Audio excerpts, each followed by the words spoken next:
Folks, Black Star Network is here. Hold no punches. I'm real revolutionary right now. Support this man, Black Media. He makes sure that our stories are told. Thank you for being the voice of Black America, Roland. Stay black. I love y'all. All momentum we have now, we have to keep this going. The video looks phenomenal. See, this difference between Black Star Network and Black-owned media and something like CNN. You can't be Black-owned media and be scared. It's time to be smart. Bring your eyeballs home. You dig?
It's Thursday, August 8th, 2024. Coming up on Roland Unfiltered, streaming live on the Black Star Network.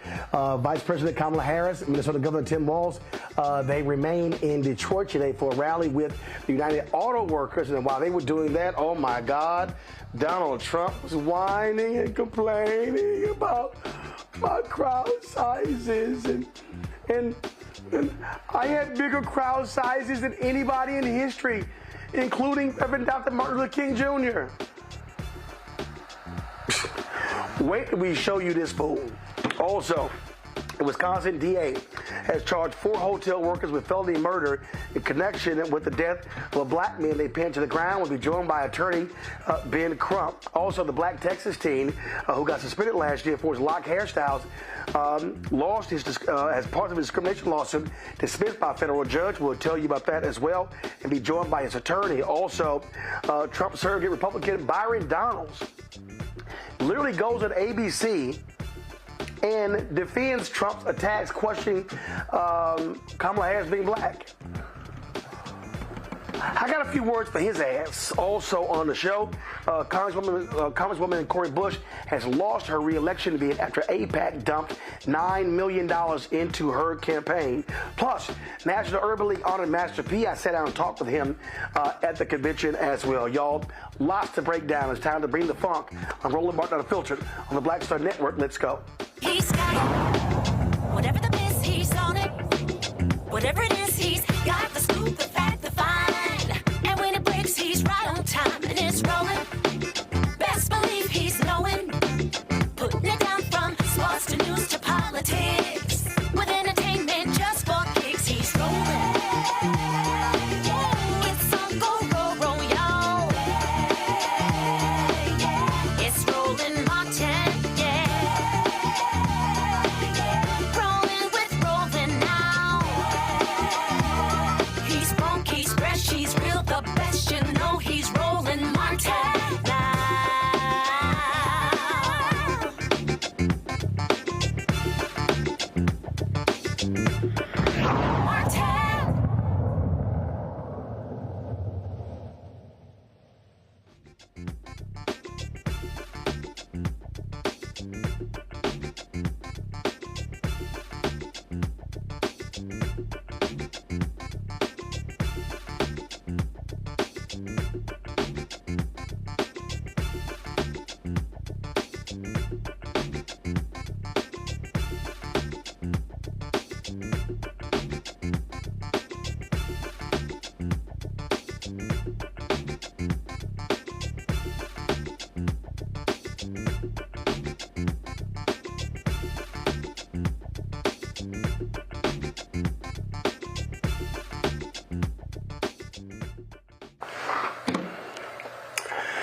After yesterday's huge rally in Detroit, Vice President Kamala Harris and her running mate, Minnesota Governor Tim Walz, remain in Detroit today, holding a rally with the United Auto Workers. Of course, the UAW, one of the many unions that have endorsed the Democratic ticket.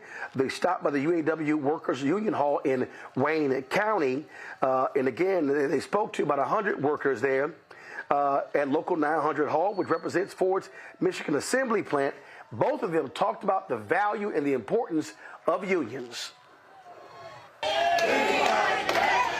about this leader that's very simple. She stands on the side of the American people and the American worker. She's the one who took on the predators, the fraudsters, the transnational gangs, and she's the one that stands up against the billionaires in the corporate greed. And she has a long record of delivering for union members and organized labor. Thank you. All right, everybody in this room knows, I keep saying this. This is a bit of preaching to the choir, but the choir needs to sing. We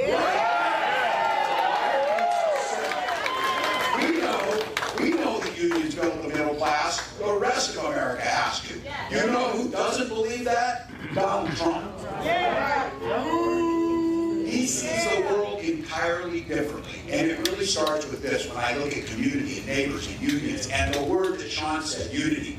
This guy doesn't know the first thing about unity or service. He's too busy serving himself. Again and again and again, you've seen it. He put himself above us. He weakened our country to strengthen his own hand. He mocks our laws. He sows chaos and division. That says nothing about how he dealt with his president. We lived through it. We lived through it. He froze in the face of COVID, and our neighbors died because of it. And by doing nothing about COVID, he drove this economy into the ground. And I want to be very clear about this, because there's a lot of lies that happened in here. Violent crime was up when Donald Trump was president. Without even counting his crimes. It was still up. So this is very simple. You know it. And it's going to take a heck of a lot of hard work. But this election is a simple choice. What direction and what's our country going to look like? What direction are we going in? You know it. We said it. Donald Trump's going to take it backwards. He's going to do it. Our campaign is about saying we trust the people. We see the people. We know the people. You know one of the things I love about our country? We are a nation of people who believe in those ideals that were foundational to what made us so special as a nation. We believe in those ideals. And the Sisters and Brothers of Labor have always fought for those ideals. Always fought for those ideals. And we know we are a work in progress. We haven't yet quite reached all of those ideals, but we will die trying because we love our country and we believe. And that's what our campaign is about. We love our country. We believe in our country. We believe in each other. We believe in the collective. We're not falling for these folks who are trying to divide us, trying to separate us, trying to pull us apart. That's not where the strength lies. And there is that. And so I say to all the members of UAW, and Shawn Fain as the first who I talked to about this, I am so deeply honored as a lifelong supporter of union labor for Tim and I to have the endorsement of UAW.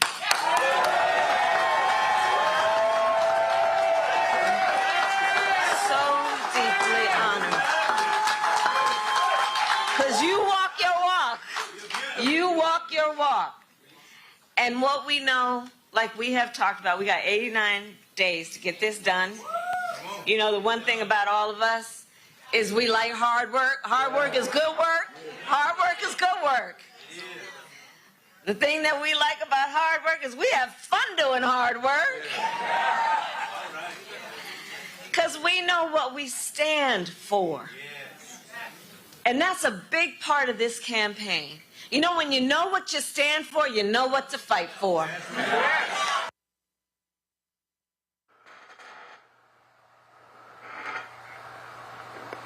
All right, folks.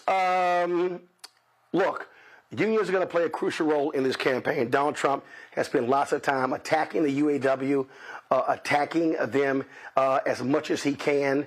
The UAW by name. Yesterday, of course, UAW President Shawn Fain was a bit profane in response to Donald Trump as well. And of course, don't forget, you're the Teamsters president who spoke to the Republican National Convention. A lot of his members are hardcore conservatives, but who's the one that saved their asses? Democrats, when it came to their pension. But we'll see what happens there. I want to go to my panel right now and bring them in. Dr. Greg Carr, Department of Afro-American Studies at Howard University, joining us from Egypt. Glad to have Doc here. Lauren Victoria Burke, Black Press USA out of Arlington, and also Reverend Mark Thompson of Make It Plain. Glad to have all three of you here. Here's the thing that I find to be most interesting, Lauren. Donald Trump keeps attacking unions, blasted the UAW for not supporting him, called the UAW president out, and I'm like, so you think that's a winning strategy? Okay, let's see if it works. Well, yeah, it's not going to work. Obviously, the unions are going to go for the Democratic Party because the Democratic Party speaks to their concerns on a regular basis. It is outrageous that the Teamsters have not endorsed the Democratic ticket yet after the Democrats saved their pensions to the tunes of millions and millions of dollars. And then Sean O'Brien, for some reason, thought it was a good idea to speak at the Republican convention, which was perfectly outrageous, actually. He is getting a leadership challenge as a result of that decision. There is sort of a tradition with the Teamsters with regard to waiting until both conventions are over to endorse, but it still makes no sense. And so, of course, it's the unions, SEIU. A lot of these unions are very involved in campaigning and knocking doors and handing out lit and putting out flyers and doing all sorts of things that are advantageous for the Democratic Party, as well as it should be, because the Republicans have no agenda for labor, no agenda for the working class that they have articulated. I mean, if I missed it, somebody pointed out, they're not even really talking about issues. And as you saw today at the press conference that Donald Trump had, there's no language specific to working class people or the middle class that the Republicans talk about on any regular basis.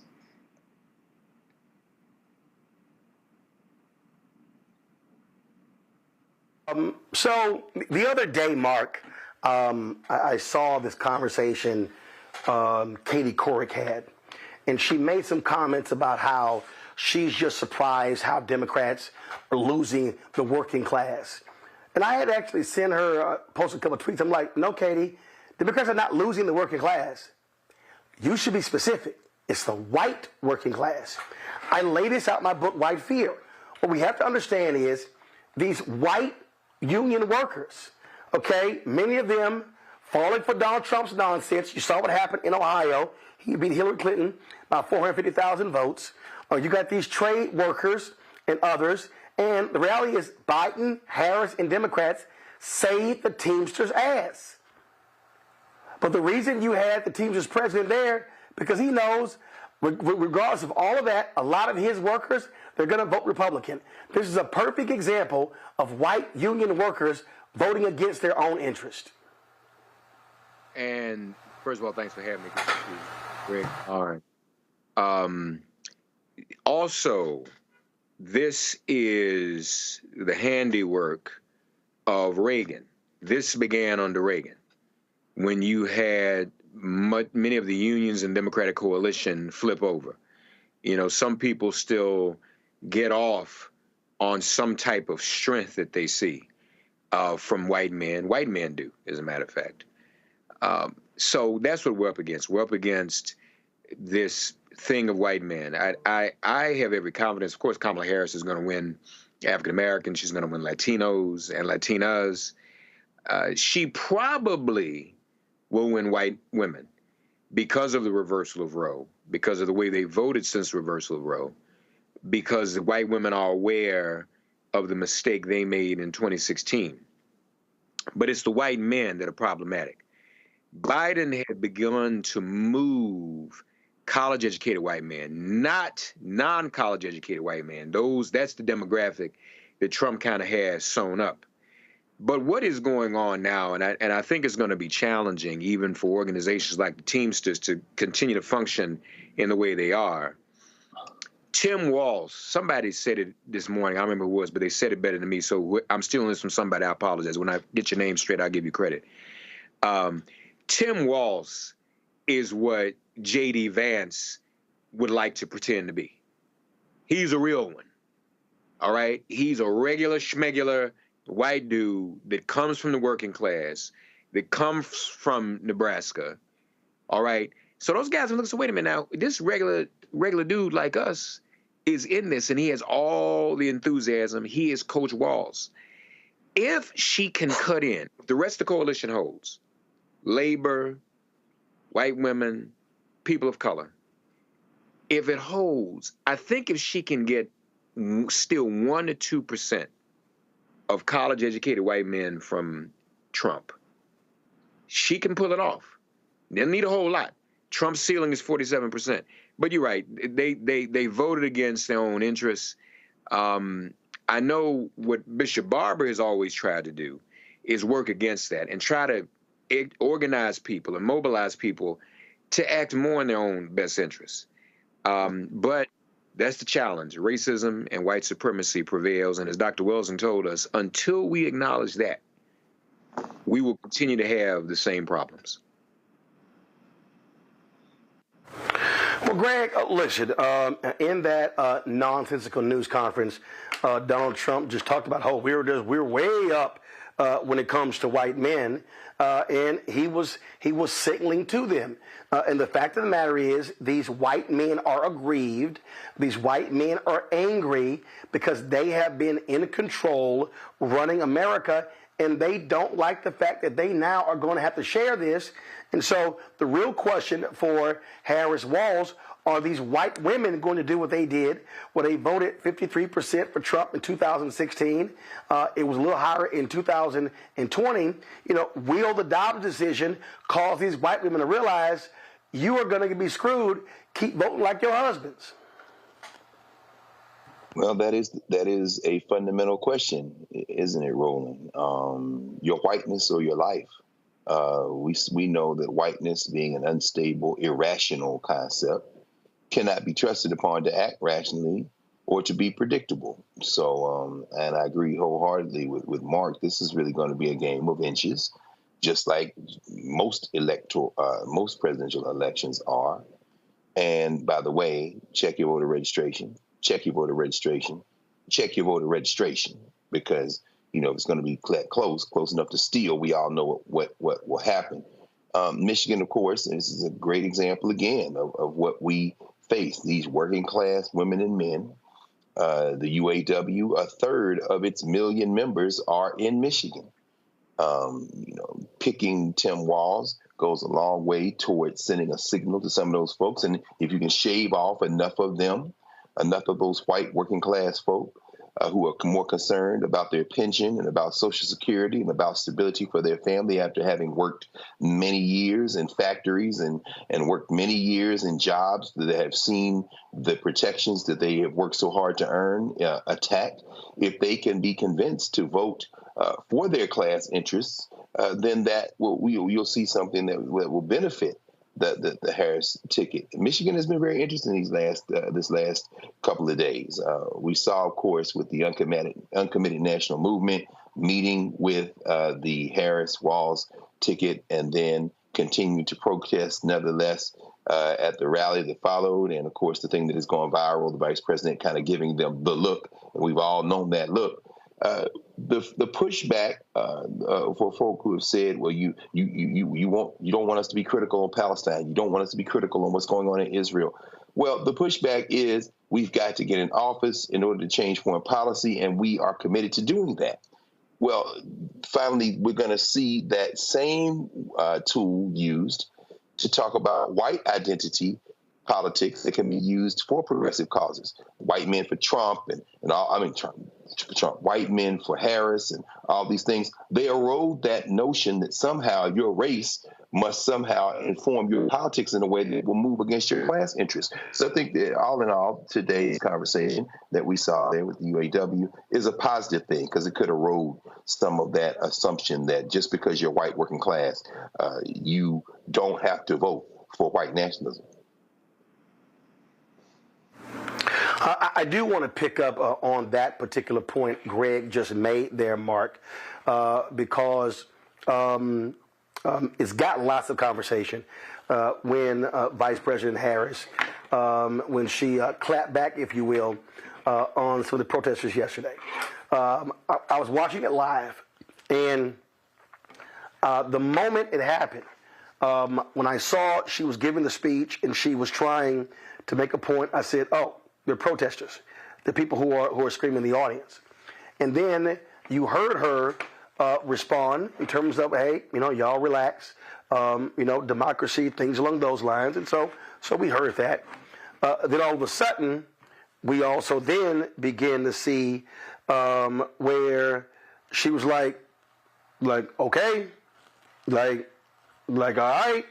And then next thing you know, she gave that look that Greg referenced. And the moment she did, I said, every black person know that look. We all know that particular look because we've all seen that look before. And it's led to lots of conversation today A lot of folks have been talking about it, and the reality is, and guys, if y'all have the clip, let me know. If not, I'll pull up on my end. The thing that we got to recognize is that here, Mark, is that this issue of Gaza Israel and Gaza is a very sensitive issue. Young voters, you've got Arab Americans who've lost family members, who've lost whole families. You've got others who are saying, yo, y'all chill, no protesting. Others are saying, but this is the only leverage that we have. And so this is not an easy position the Vice President Kamala Harris is in. So the question is, how does she thread that needle? A very good question. First of all, and you'll see it, but what I do want to say, and I'm sending this to your team now, Carol, I just texted you. We kind of have to see the whole clip because we saw her pretty much flip them off, give them the black mother look. But prior to that, she said every voice matters. She allowed them to protest. She acknowledged them. She said, okay, I hear you. This is democracy. Every voice matters. Prior to that, she had met with 2 Palestinian activists in the receiving line. One happened to be Cori Bush's former chief of staff. The other happened to be a physician who also is Rashida Tlaib's sister. And they had a very rational conversation. The vice president said that she would be following up with them, put him in touch with her staff. The protesters we've been able to confirm were students from the University of Michigan. Now, it's a very difficult thing to straddle because so this is what is going on. You have many within the Gaza movement, and I consider myself a part of it, many Palestinian activists who feel like they got a victory in her not picking Shapiro. And there was a lot of activism behind the scenes to prevent her from picking Shapiro. But obviously there's more that needs to be done. They want her to continue to call for a ceasefire. They want her to announce her favorability or her favoritism, her preference, I should say, for an arms embargo. That's very delicate because Biden is still the president. So does she say that now? Does she say that'll be my policy? Meetings, negotiations are being sought. Can't go in a whole lot of detail. I'm somewhat involved in trying to facilitate that. What I'm saying to everybody is we need an 89-day ceasefire between the movement and the campaign because we got 89 days to determine who do we want to sit across the table from to negotiate the future of Gaza and Palestine. Do we want that to be Trump? Do we want that to be Harris? The other reality in this, and folks, and I'm sure people appreciate this, you may not be aware of this, but you'll get it when I say this to you. There are still those who are using her not picking Shapiro as a wedge, as an issue to hold over her head. There are those who still believe by not picking him, it was an anti-Semitic move, it was an anti-Jewish move. There are those who are trying to, for an older generation, trying to Hymietown her. For the younger generation, there are those who are trying to Cori Bush her. All right?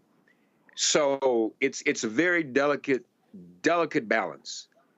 I have been informed that the DNC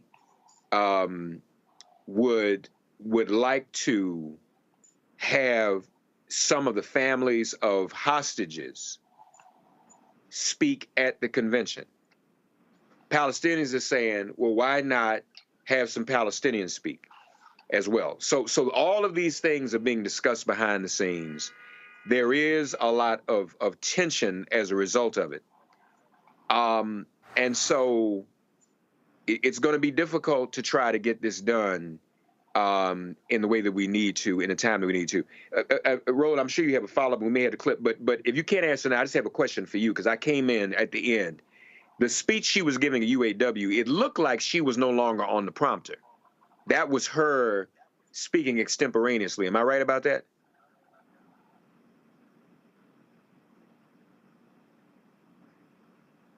I don't know. I was doing some other work. I didn't actually see the rally, so I'm not sure. But you were talking about the particular clip, and we were live, and so I want to switch to that just so people have the full context of exactly what happened. Here we go.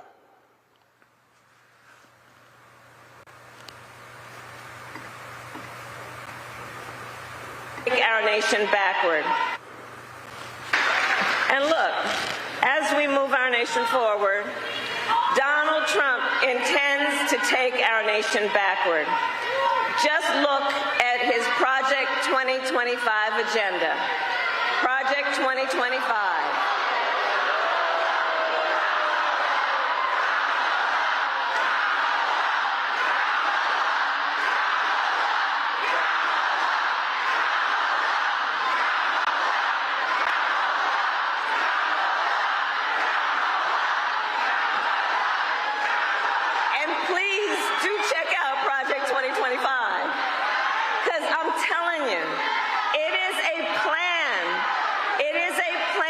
To weaken America's middle class.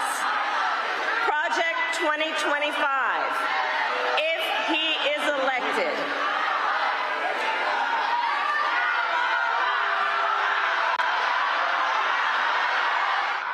All right, folks.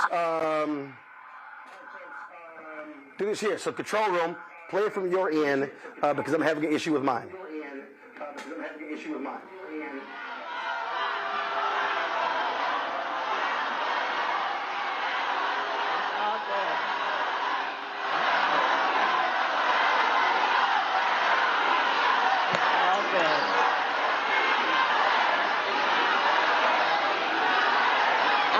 Because we believe in democracy. Everyone's voice matters, but I am speaking now.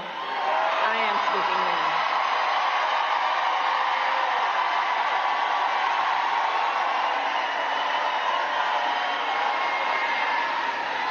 So Project 2025.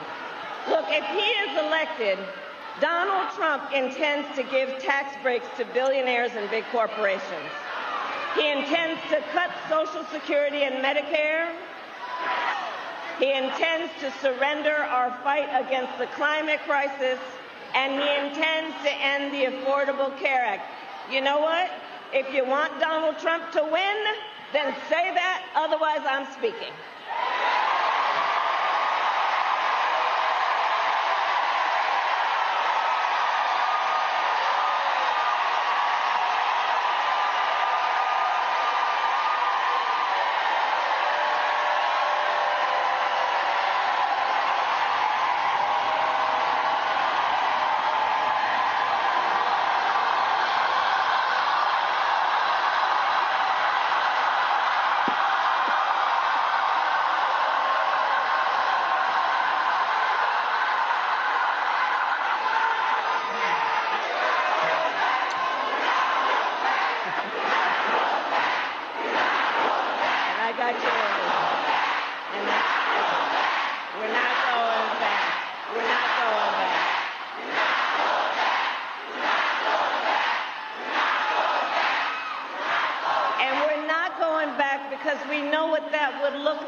So Roland, you saw how at first she was understanding and compassionate, and she switched it up.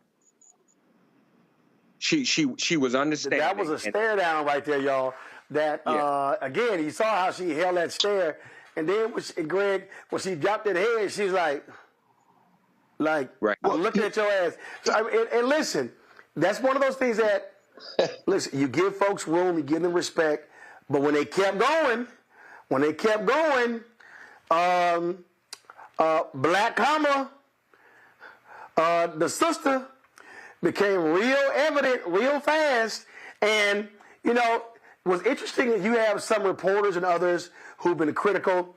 But every black person I know, they like, I done seen that look before. Yeah, well, that's true. And Mark, please, man, finish your point because you're much more on the inside of this than a lot of us. And I just want to say very quickly that I've had that look in my heart when it comes to a lot of my friends, comrades, colleagues, particularly those who would consider themselves on the left, who, quite frankly, would prefer to, I think the old school Marxists and Leninists might say, heighten the contradictions until they become unavoidable. So a Trump victory might actually work in that idea that it becomes so hard that somehow some revolution will be triggered and people would all of a sudden magically create a class consciousness. And I've had that look in my heart because, for those of us who look at our people and say the people who are most in harm's way, who are not college professors or, academics and quote unquote public intellectuals who play thought exercises with this idea of revolution, for the people who can't afford their medicine, for the people who are looking for jobs, for people who are trying to pay off their student debt, or for people who don't have any health care, it's more important for them to have those immediate solutions. In that moment, I don't know that Vice President Harris did not have another set of messages when she said, if you want Donald Trump to win, just say that. You see, there's an element, and I've been there myself. I understand the arguments in favor of that idea of just pushing it until the wheels fall off and then try to build from the wreckage. But let's be very clear that there's no evidence that I am aware of in modern world history where that has worked. Am I happy with Biden-Harris's policy on Palestine? Hell no. But let me be very clear. If those same protesters had attempted that at the Klan rallies that passed for Republican meetings, there would have been violence. And the question becomes, and I agree with you, Mark, again, just listening to what you're saying here and we'll laying this out. The idea is that you want your best opponent across the table. And quite frankly, for ending the war, and I'm in a region right now, if you don't think that every second of the day in Egypt and in all these places in the Middle East, that this isn't the central conversation, you're not paying attention. And I've had those conversations for the last week. At the end of the day, right, you've got to understand that you've got to play politics in this moment, and that's a duopoly in the United States as it stands, a two-party system. Which one of them do you want? Right. And remember, Susan Sarandon made the same point in 2016. Well, maybe if Trump wins, we'll get this liberal revolution. It was like, the hell are you thinking? And I'm sure many people are regretting that right now. Let me go to our next story, folks. A story out of Wisconsin. Black man was killed at a hotel. 4 workers have now been indicted. Hyatt Regency workers involving the death of Devontae Mitchell. He was punched and beaten with a broom during a confrontation. Todd Allen Erickson, Brandon LaDaniel Turner, Herbert T. Williamson, all of Milwaukee, Devin Johnson Carson, South Milwaukee, each face a charge of felony murder. Milwaukee County prosecutors say the 4 men are who they believe played a role in the incident. The 43-year-old died during a deadly June 30th confrontation with security, who held Mitchell down for about 9 minutes. Joining us right now, the family attorney Ben Crump, representing the Mitchell family. Ben, glad to have you on the show. When you look at this here, I remember seeing an interview, Ben, with a brother who worked at the hotel, and he said, well, I wish the man hadn't died. I was in fear that I was going to be fired if I didn't help them. Well, now you're charged with murder. So it's one of those things, the brother was so concerned about losing his job, he might not lose his freedom. Exactly, Roland. I think there are certain people in the video that were less culpable than others when you look at them punching him and hitting him in the head with a metal baton and holding him in that prone position for 8 to 9 minutes while he's saying, "Let me breathe," is reminiscent of the tragic killing of George Floyd. But the Hyatt and Ambridge Hospitality are responsible because they should have trained their employees to call the police. You don't try to detain anybody. What was his crime? He was asking for money out in front of the parking lot, and for that, you give him the death sentence? I mean, it is a very difficult video when you think all they had to do was let the man leave the premises. But no, they decided that we got to detain you. We're going to make sure that you're held accountable because you're trespassing. And for that, they're all looking at jail time. And the Hyatt, if they don't come and remedy this problem, those folks, rightfully so, with righteous indignation, are going to continue to disturb the peace at the Hyatt Hotel because Devontae Mitchell blood is on the hands of the Hyatt Corporation. Well, I don't understand. Again, watching this video, why in the hell are you kneeling on the guy? And now you got these workers coming up to the person who's recording. They got more indignation because somebody's recording as opposed to these folks who are kneeling and sitting on this man and literally squeezing the breath out of his body. And started verbally cursing and threatening the people who were videotaping on their cell phones. I mean, a man is saying, I can't breathe. If we've learned anything from George Floyd, when black men are in that prone position saying, I can't breathe, why don't you believe them? Why do you continue to torture them to the point of death, where the cause of death is positional asphyxiation because he lacked oxygen to his brain?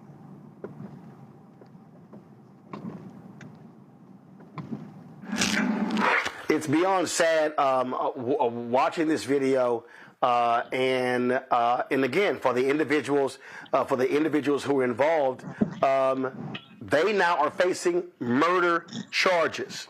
Again, they now have to deal with. Here are the names right here: Todd Allen Erickson, Brandon LaDaniel Turner, Herbert T. Williamson, Devin W. Johnson Carson. They now are going to have to hire lawyers. They now are facing felony murder charges, and this is all because of their actions. They are not they were not law enforcement. You see them dragging the man out of the hotel. Ben, I've been in a lot of hotels. I've seen lots of disturbances. I've never witnessed this, where a lot of times when somebody's disturbing the peace, they sit here and say, you know what? Keep yelling, keep acting a fool. We're going to call the cops and they come arrest you.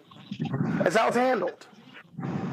And that's all they had to do, Roland Martin. And their police would have been trained, dealt with the situation. We know that the police oftentimes engage in excessive, unnecessary force.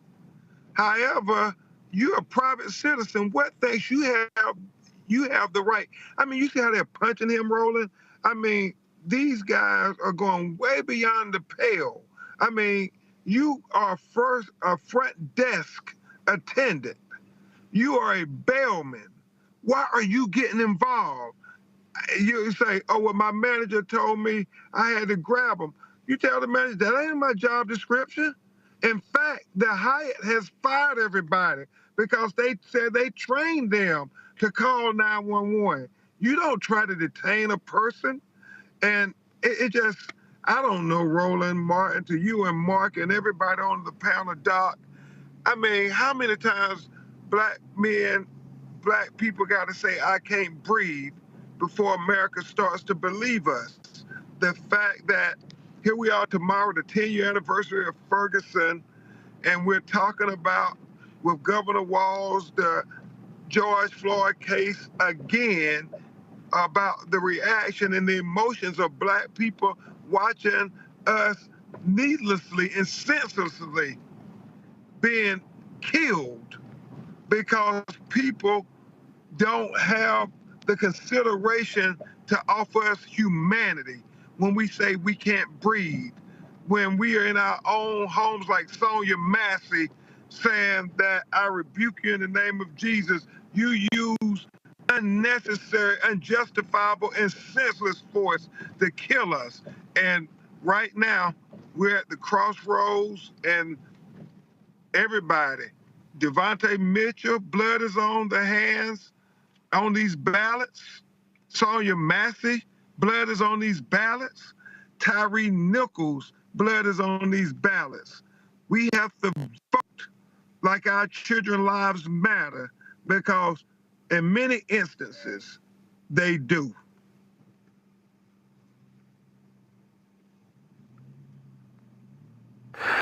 Ben, while we have you, Illinois Governor J.B. Pritzker is now calling for the resignation of the sheriff whose deputy fatally shot Sonia Massey in her home.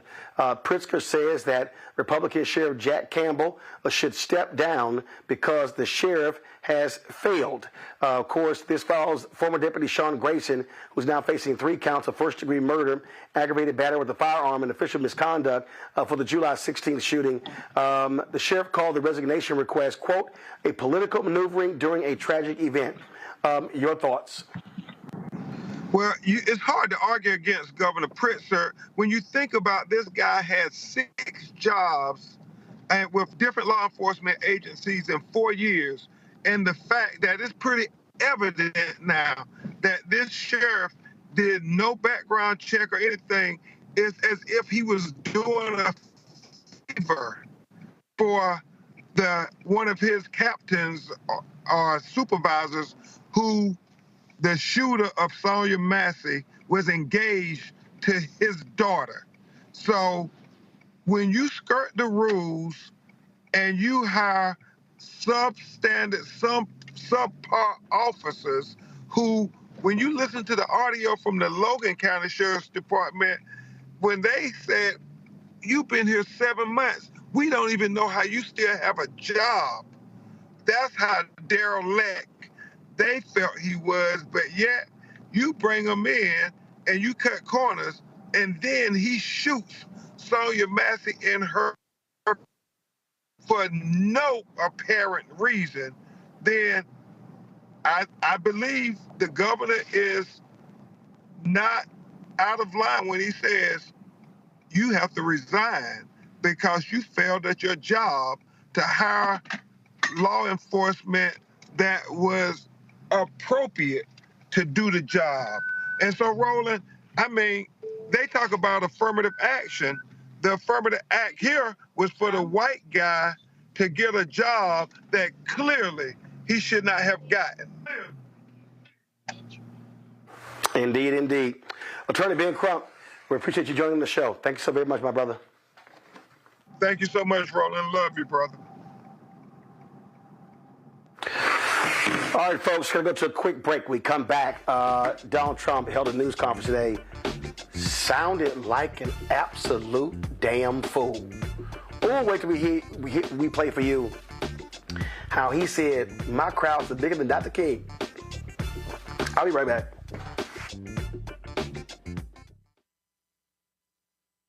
When you talk about blackness and what happens in black culture, we're about covering these things that matter to us, speaking to our issues and concerns. This is a genuine people-powered movement. There's a lot of stuff that we're not getting. You get it, and you spread the word. We wish to plead our own cause. Too long have others spoken for us. We cannot tell our own story if we can't pay for it. This is about covering us. Invest in black-owned media. Your dollars matter. We don't have to keep asking them to cover our stuff. So please support us in what we do, folks. We want to hit 2,000 people, $50 this month, raise $100,000. We're behind $100,000, so we want to hit that. Y'all money makes this possible. Checks and money orders go to P.O. Box 57196, Washington, D.C. 20037-0196. The Cash App is $RM Unfiltered. PayPal is R Martin Unfiltered. Venmo is RM Unfiltered. Zelle is Roland at RolandSMartin.com. What's up, everybody? It's your girl, Latasha from the A. And you're watching Roland Martin Unfiltered.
Now, y'all know damn well we ain't broadcasting no Donald Trump speech on the Black Star Network, no news conference. So I called this, y'all. I said yesterday, oh, that orange fool is going to be mad with all this attention that Vice President Kamala Harris is getting, and he is going to do something to try to get back in the news. So what did he do? He called a news conference today at Mar-a-Lago, and all the media people sat there and let his punk ass stand in front of cameras and lie. He called her dumb. She couldn't pass the bar. All he did was trash her left and right. But what really got me, and this is really what ticked him off, he didn't like the fact that she had 15,000 people in Detroit, 11,000 in Wisconsin. So all he did was complain in the news conference about, y'all don't talk about my crowd sizes. Listen to this dumbass.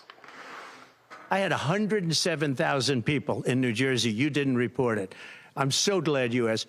What did she have yesterday? 2,000 people? If I ever had 2,000 people, you'd say my campaign is finished. It's so dishonest, the press. And here's a great example.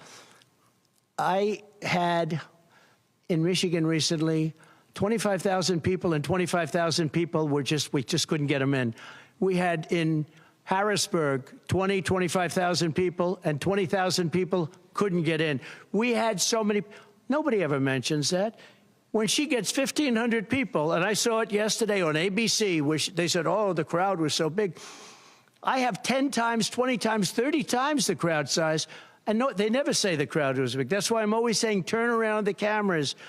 I'm so glad you asked that. I think it's so terrible when you say, well, she has 1,500 people, 1,000 people, and they talk about, oh, the enthusiasm. Let me tell you, we have the enthusiasm. But on crowd size, in history, for any country, nobody's had crowds like I have, and you know that.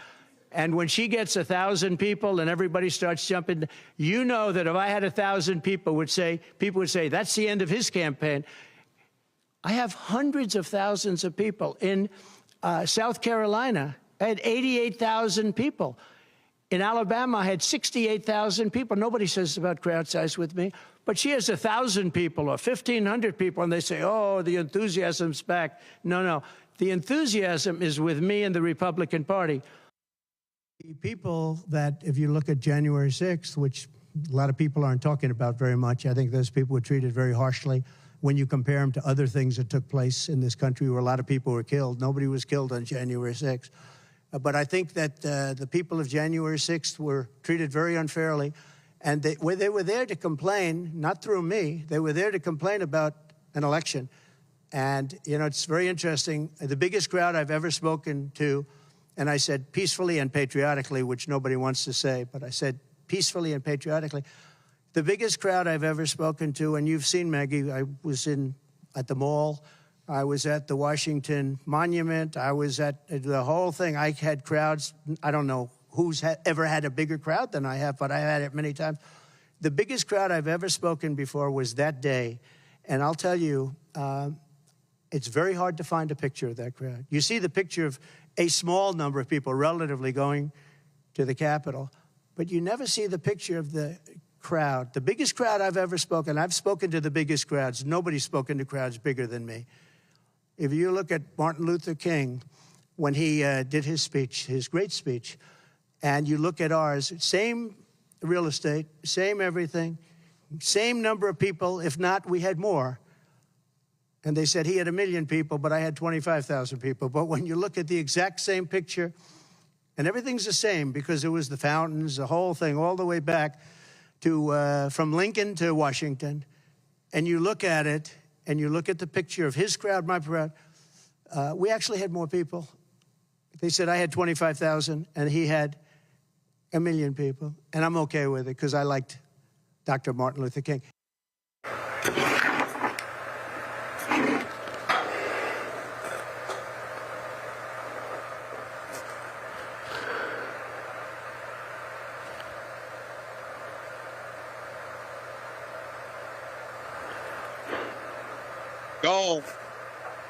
Gone.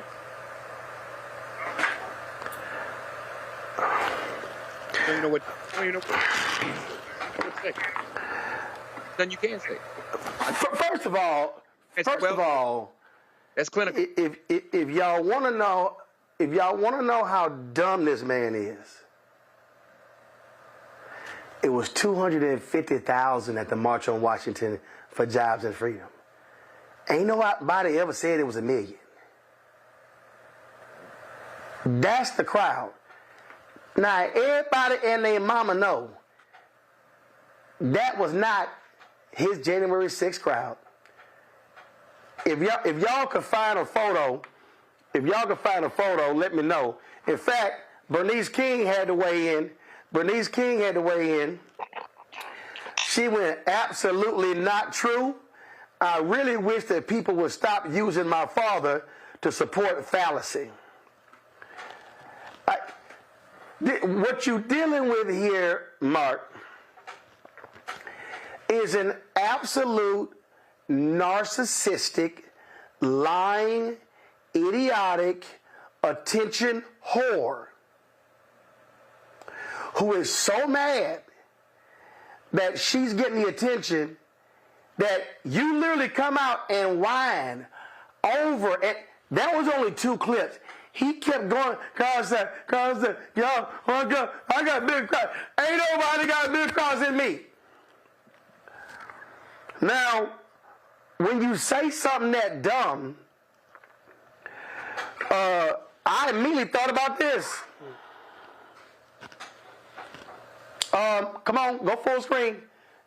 This crowd right here, your ass ain't never had that crowd. This is the 2009 Obama inauguration. We all know that Donald Trump did not have people going from the Capitol to the Lincoln Memorial.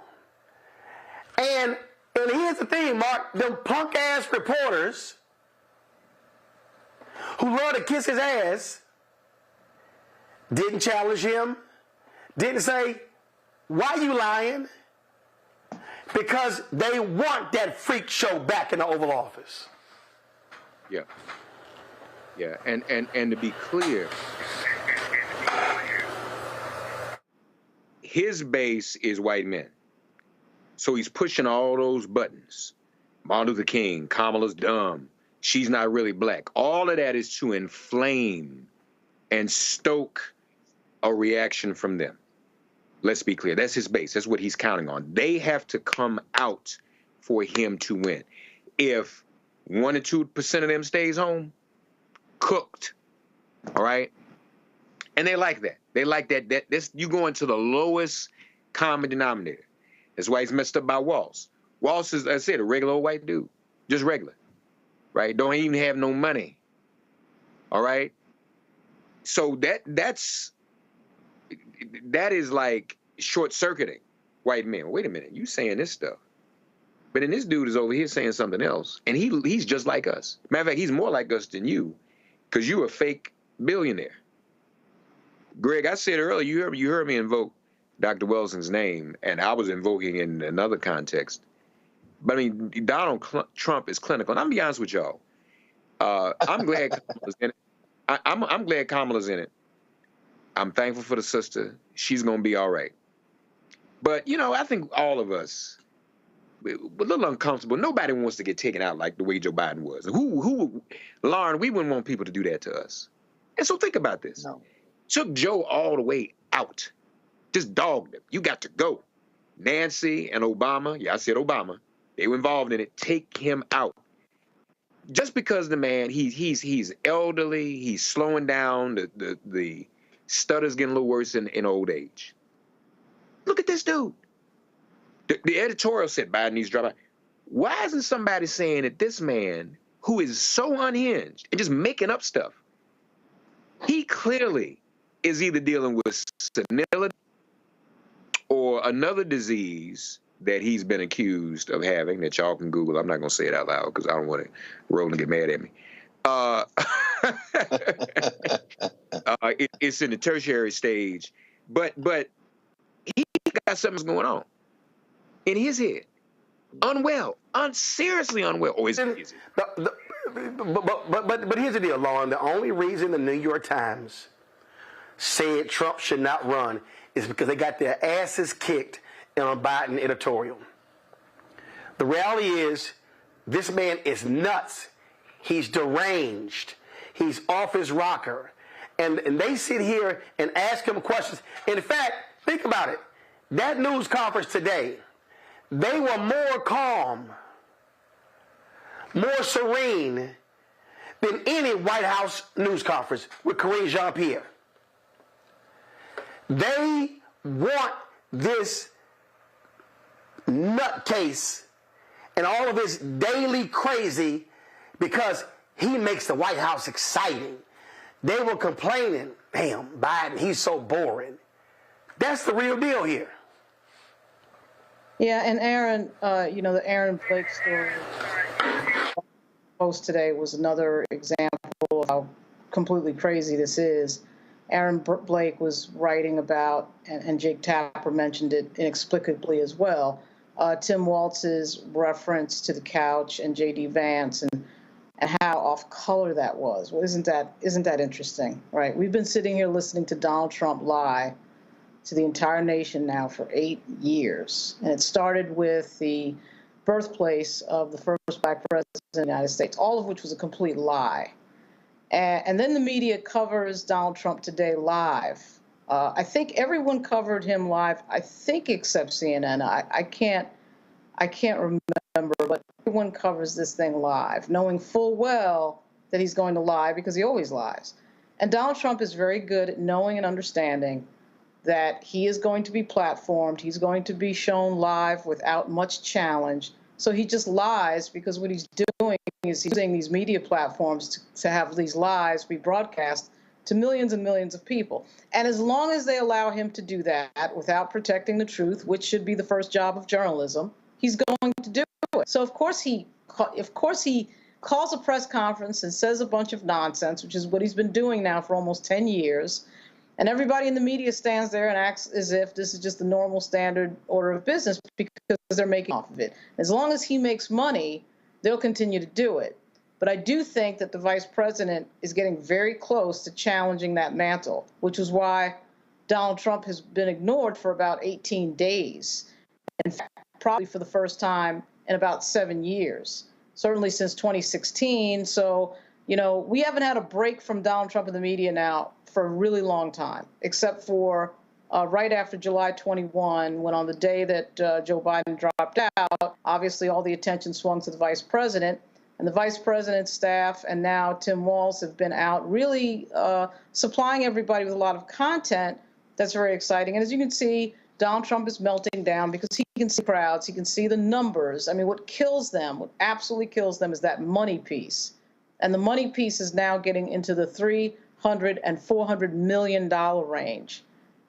And that's what they're here for. They're here for the grift. They're here for the money. And they see the vice president getting that, and it is killing them in the background. And I don't see what stops that train. I mean, the only break that she's had is the protesters at her last rally, and even that really didn't slow it down. But what's strange about the protesters at her last rally is that I'm sure they must realize that former President Trump will do whatever Benjamin Netanyahu wants and send him billions of dollars. So I'm not understanding what their calculus is politically, but I do get the idea of protesting in the here and now because your leverage is before the election. So I understand that piece, but it is interesting when you think about the general politics. You mentioned Jake Tapper and them complaining about Democrats joking about the couch. So before we came on the air, Danielle Moody dropped this video. I wasn't even aware of these comments by Jake Tapper. And I saw this and I said, she got a point. Let me go ahead and play it. Watch this.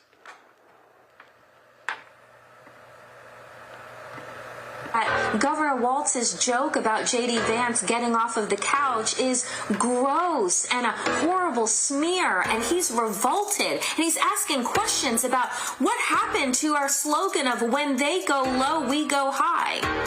I I wish that you showed that same fucking energy at Republicans and their racism, their misogyny, their anti-immigrant sentiments. I wish that you showed some type of outrage at the transphobia and the homophobia. But when it comes to that, oh, it's racially tinged, or you can't tell people what's in their heart, or you don't really know what the Republicans mean. So let's platform them on CNN and give them an opportunity to spread their white nationalism and their fucking lies. But this is what you want to show your gross disgust with, is a couch joke? Jake Tapper, I'm disgusted by you. Miss me with the bullshit. Okay? Thanks. Makes a good point to me, Greg. Oh, absolutely. And you know, it's funny, in this short attention span world we live in, you know, this is a war of images. It's a pantomime, and we know that.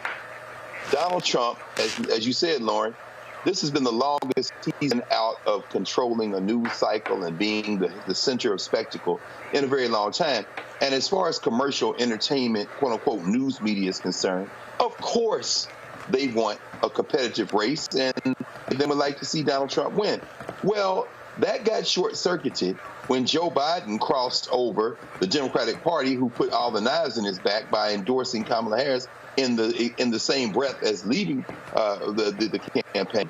And then black women, then black men, and then all these other groups following in the wake of these sisters and brothers have taken the attention away from mass commercial media's ability to shape opinion and put the profit in their pockets. And so, I mean, we saw, and of course, we just saw, since we've been in conversation this evening, ABC announced that there'll be a debate on the 10th of September between Trump and Harris. Donald Trump is apoplectic. They're propping him up. They're doing what they always do. But in this case, the Democratic Party, for the first time in a very long time, actually is winning the image fight, is winning the politics of theater that steps in instead of the substantive politics in American democracy. And so I'll just say this as it relates to these issues. It doesn't do any good. Should be no arguments trying to fact check Donald Trump. Last I checked, the University of Michigan football stadium holds about 110,000 people. So for that fool to say he had 107,000 somewhere, it just defies logic, and everybody knows that. But that isn't the point. To what you raised, Mark, that isn't the point. It isn't about truth. It's about image war. It's about saying crazy stuff. It's about being the center of attention. And you picked a junior varsity person to be your vice president. You're now in an unhinged rant, trying to regain the attention. But now, because of what the Democrats have done so far, right, you have found yourself on the wrong side of being clowned. And Donald Trump is in a clown car at this point, and I don't know how he escapes at this point. Before I play this video here, which I find to be quite hilarious. Donald Trump in the same news conference. Oh my God, the economy is falling. We're barreling towards depression. Not one reporter in the audience said it was a lie. But here's Neil Cavuto on Fox News saying, really? You might have heard the former president referring to what's going on right now as a hurdle toward a depression. Well, if that's the case, the market's had a funny way of showing it, at least today, with the S&P 500 putting in its best single-day performance we've seen in a couple of years, the Dow tracking its biggest gain of the year. But again, these are volatile market conditions. Yeah, the Elon Musk. So, yeah, sure. So Elon called me. As you know, he endorsed me full throat. Mark, go ahead. Oh, I was just, I don't know if you all check it. I just checked this all through.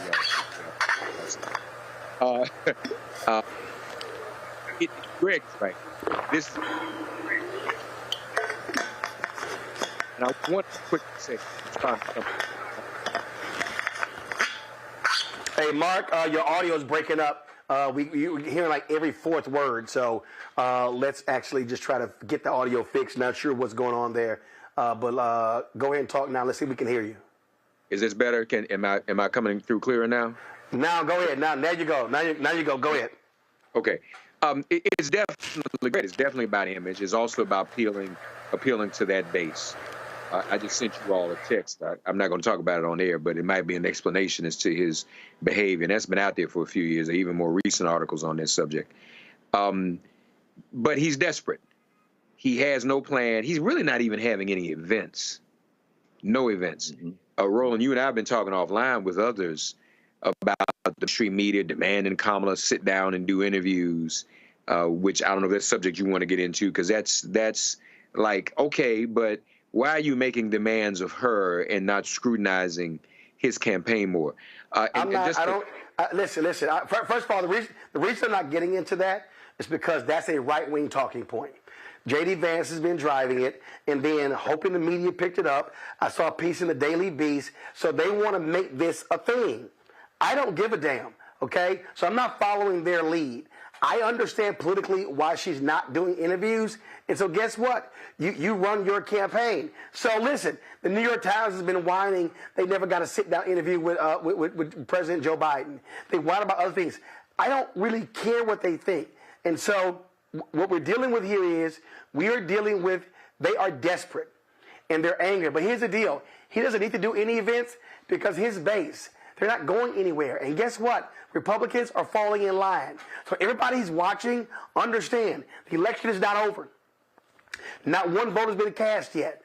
But I can guarantee you one thing, MAGA will be showing up. And the only way you can defeat him is if more of us show up to beat him. That's what has to happen. I got to go to a break real quick. We come back, we're going to talk about the case out of Texas where a young man has been fighting hair discrimination in Texas. You're watching Roland Martin Unfiltered on the Black Star Network. Folks, do me a favor. Support the work that we do. I told y'all we're going to Chicago. It's going to cost us about $25,000. We're bringing a staff of 7. We're going to be there for 5 days, giving you the kind of coverage nobody else in black-owned media is giving you. So, your support is critical, so please join our Bring the Funk fan club. Everybody who gives during the show, I'm giving you a personal shout-out. Send your check and money order, P.O. Box 57196, Washington, D.C., 20037-0196. Cash App, $RM Unfiltered. PayPal, R Martin Unfiltered. Venmo, RM Unfiltered. Zelle, Roland at RolandSMartin.com. Roland at RolandMartinUnfiltered.com. We'll be right back.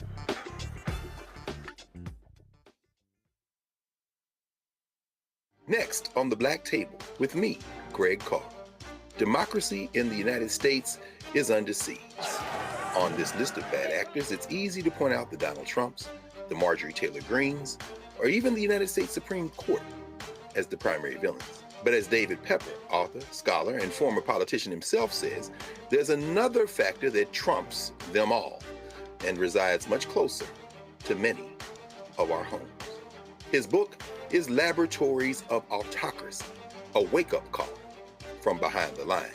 So these state houses get hijacked by the far right, then they gerrymander, they suppress the opposition, and that allows them to legislate in a way that doesn't reflect the people of that state. David Pepper joins us on the next Black Table, here on the Black Star Network. Hey, what's up, y'all? I'm Devon Frank. I'm Dr. Robin B., pharmacist and fitness coach, and you're watching Roland Martin Unfiltered.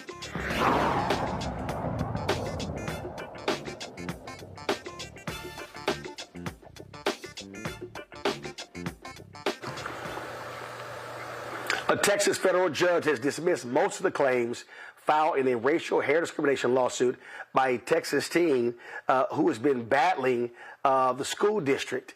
Dale George's battle with Barbara Hills High School in Mount Bellevue, a town about 40 minutes outside of Houston, started last summer when he was suspended over his natural locks. They had been going back and forth. The school district claims that their policy does not violate the Crown Act in Texas, and his attorneys and his family disagree. This has been an ongoing battle now for a year. Allie Booker, his attorney, joins us now from Houston. So, Allie, what did this federal judge say? Because there's a law. There's a law in Texas. And how are they just circumventing the Texas law? Well, what they're trying to say is this isn't about race. So, Mr. Martin, they're trying to argue that the Crown Act act isn't a race-based act, which it isn't. However, anyone is protected underneath it, and it is a race classification. So we're more than likely going to have to appeal that ruling as it relates to the finding on racial discrimination, because we don't agree with that. We are happy that gender is still in, but this is a race claim and it must be recognized as such. Okay, so you're going to appeal. What is his current status? Is he still suspended? Is he still being separated? What's going on? Yes. Well, currently, he's getting ready to start school. So he's taking a base. Nothing has occurred yet. But, of course, in due time, we know he's not going to cut his hair. School is going to start. They're going to say that he is violating the dress code, believe that it's going to start over all over again. We do have a meeting where we're going to sit and see if we can come to some sort of agreement to keep Daryl in regular instruction. If not, we're going to have to take that matter to the courts and fast, Mr. Martin, because school starts next week.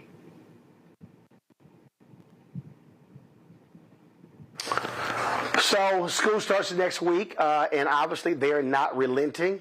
What has been the impact on his academics? That was an issue that we asked last year. The impact on Daryl? Yes. Well, I just spoke, and it's funny that you asked that. Daryl just texted me and said, please make sure you move for that injunction. I do not want to have to go through this again. I can't believe in this. Those were his words. So I'm going to have to move forward. I'm going to have to move quickly. Daryl is very happy about the fact that his case is alive. We should understand he's grinning ear to ear on that issue. However, he does understand that there is a fight before him, and he does know what they're going to try to do to him, and it does scare him, Mr. Martin. Well, this is no shock. This is what a lot of these Texas folks do. They want to ignore that law, and hopefully Congress will get his act together and pass the Federal Crown Act. It got through the House, but Republicans blocked it in the United States Senate in the last session, and so we'll see what happens next. Allie, we certainly appreciate it. Thanks a lot. Yes, sir. Thank you. This right here, Greg, is one of those policy matters that, again, changes if you've got a democratically controlled House, democratically controlled Senate, and obviously you control the presidency. The fact of the matter is, Republicans always, they talk about, how they care about black folks, and, you got Byron Donalds. I'm going to deal with his ass next. Oh, we don't see race. People come up to me and they want photos with me, not because I'm black, because I'm Byron. Well, you ain't saying shit about this. No, and he's not going to. Byron Donalds is a spectacular example of toadyism, a rent a Negro phenomenon. But in this specific case, it's very interesting when you look at Judge Brown's opinion, saying that there's no case law to support a First Amendment claim for protection of hair length. This is an opinion. There's a theory in critical race theory called legal indeterminacy, where you can have the same set of facts and come up with a variety of different interpretations. This is a classic example of this. Another judge might say there is a First Amendment claim, regardless of whether there's a body of case law or a 14th Amendment claim. But the judge hearing this case is a clown judge. That would be Judge Jeffrey Brown, a member of the Fellow Society since the late 1990s, a Trump appointee, and a person that Vanita Gupta, on behalf of the Leadership Conference of Civil and Human Rights, wrote a letter to the United States Senate at the time of his attempted confirmation in 2019, saying that he must not be confirmed. This is a clown who refused to say whether Brown versus Board of Education was correctly decided. This is a clown who has come up against LGBTQIA rights, who has come up against women's health care, who said that short of an 1861 moment, I don't know what we can do about cases involving everything from a woman's right to terminate a pregnancy to same-sex marriage. 1861 would, of course, be when the Civil War started. In other words, Jeffrey Brown is a clown. And so his interpretation of whether or not this young man has been discriminated against cannot fall under the rubric of legal decision-making, but rather ideological decision-making. He is an ideologue, and that's why you fight elections to win elections and to appoint judges to the federal bench who are not Jeffrey Brown. So this can't be read as a legal argument. This is an ideological argument, and Jeffrey Brown's an ideologue. And listen, Trump wins. Lauren, you're going to have a lot more of nutcases like him on the federal bench. Yeah, I mean, I think the case begins and ends with the fact that this is a Trump appointee. There's really nothing more to talk about. I don't know that it would have made any difference what the arguments were legally or anything else. One of the things about the Federalist Society and the MAGA right and a lot of these Trump supporters is they're always trying to deny that there is any sort of issue that has anything to do with racism. They're denying racism, period. They think racism doesn't exist. It's a figment of our imagination, and that 400 years of history is completely irrelevant. So that's basically the fact on that.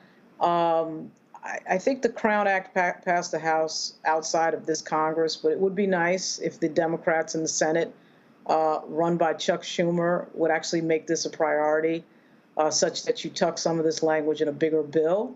And for whatever reason, it's not a priority for the Democrats in the Senate. It should be.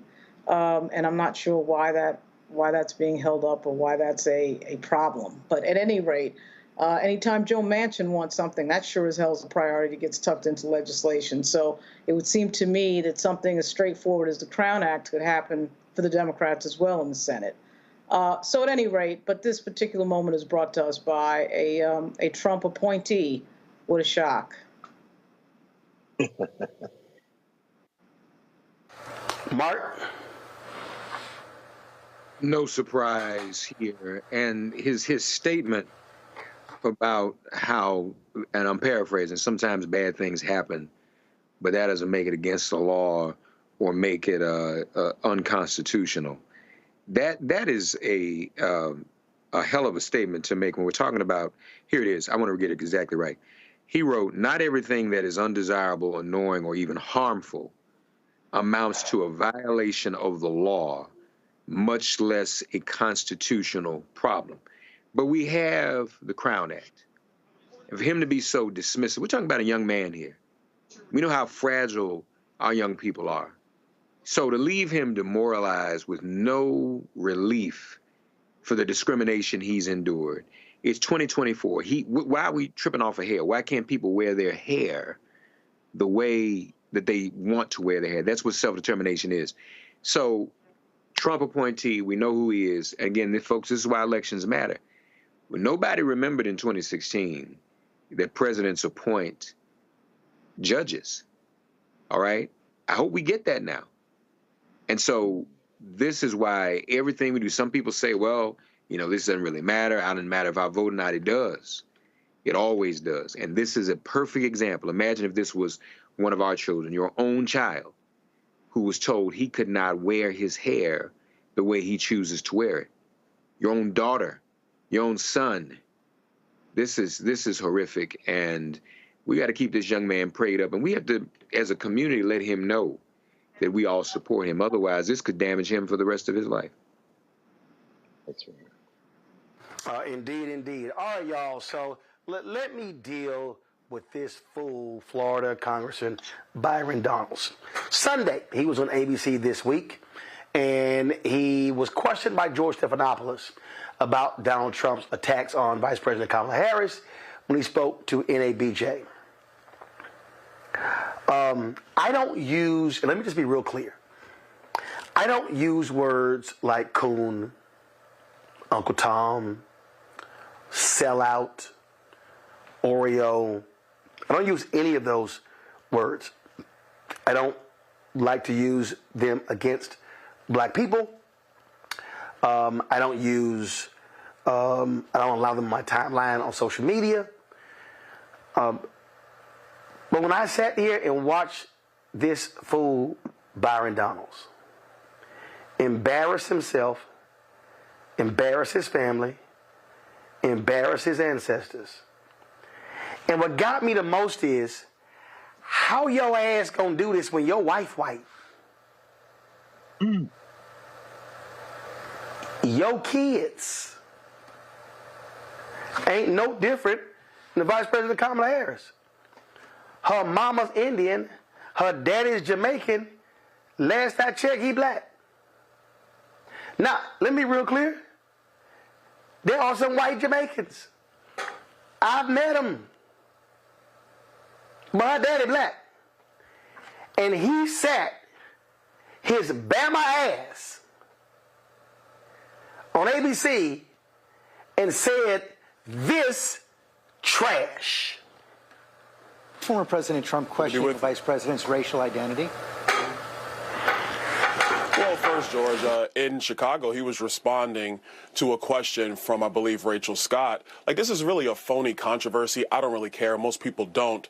But if we're going to be accurate, when Kamala Harris went into the United States Senate, it was AP that said she was the first Indian-American United States senator. It was actually played up a lot when she came into the Senate. Now she's running nationally. Obviously, the campaign has shifted. They're talking much more about her father's heritage and her black identity. It doesn't really matter. The president mentioned it. What he also talks about far more frequently is the fact that Kamala Harris is the person who created this massive inflation, which is destroying black families, white families, Hispanic families. It's her failure as border czar that has left our southern border wide open, more than 10 million illegal immigrants coming into our country, record fentanyl coming into our country, which has killed more Americans than at any other point in the history of our country with respect specifically to fentanyl, and the fact that she and Joe Biden have unleashed one of the worst foreign policies in the history of our country that has us on the verge of World War III. That is Kamala Harris's record.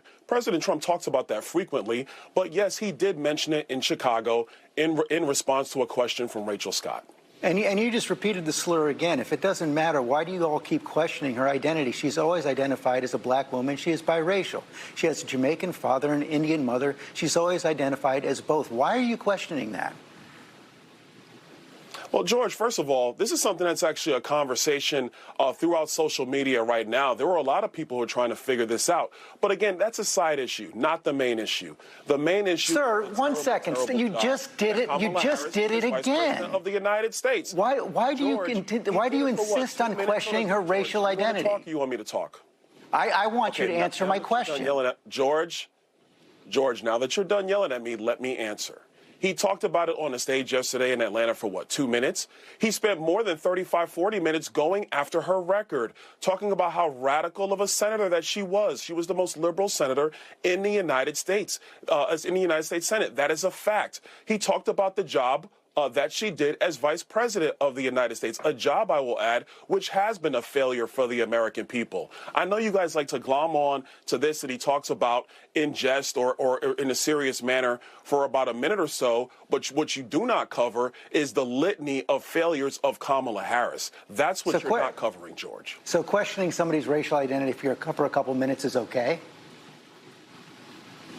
George, I'm going to tell you again, he brought it up. AP is the one that wrote the headline when she first came in to the United States Senate. Didn't talk about her being black, talked about her being the first Indian American senator. AP brought that up. I mean, George, we could have this conversation for the entire segment, but none of this matters to the American people. What matters to the American people is, are we going to have the same policies of the Biden-Harris administration that has been destructive of the American people, or are we going to have the policies of the Trump administration, which put America first, had low inflation, prosperous Americans, no matter your race, no matter your color, no matter your creed, and a foreign policy that kept America safe? Those are the facts that truly matter, because this issue is going to come and go. The lives of the American people is what's going to remain, and that's what matters more than anything else. If it doesn't matter, I don't understand why you keep on repeating it, why the president keeps on repeating it, why those introducing the president yesterday George, keep on repeating it. I'm not the one who keeps repeating it. George, you're the one that's bringing it up now. That's you. You've done it. I understand why why sir, you you've bring done it. up. You've done it Because, 3 times. Every single answer you gave me. Now let me finish, sir. George, every single answer you gave, you repeated the slur. Asked me, George. That's why I'm pushing back on you now.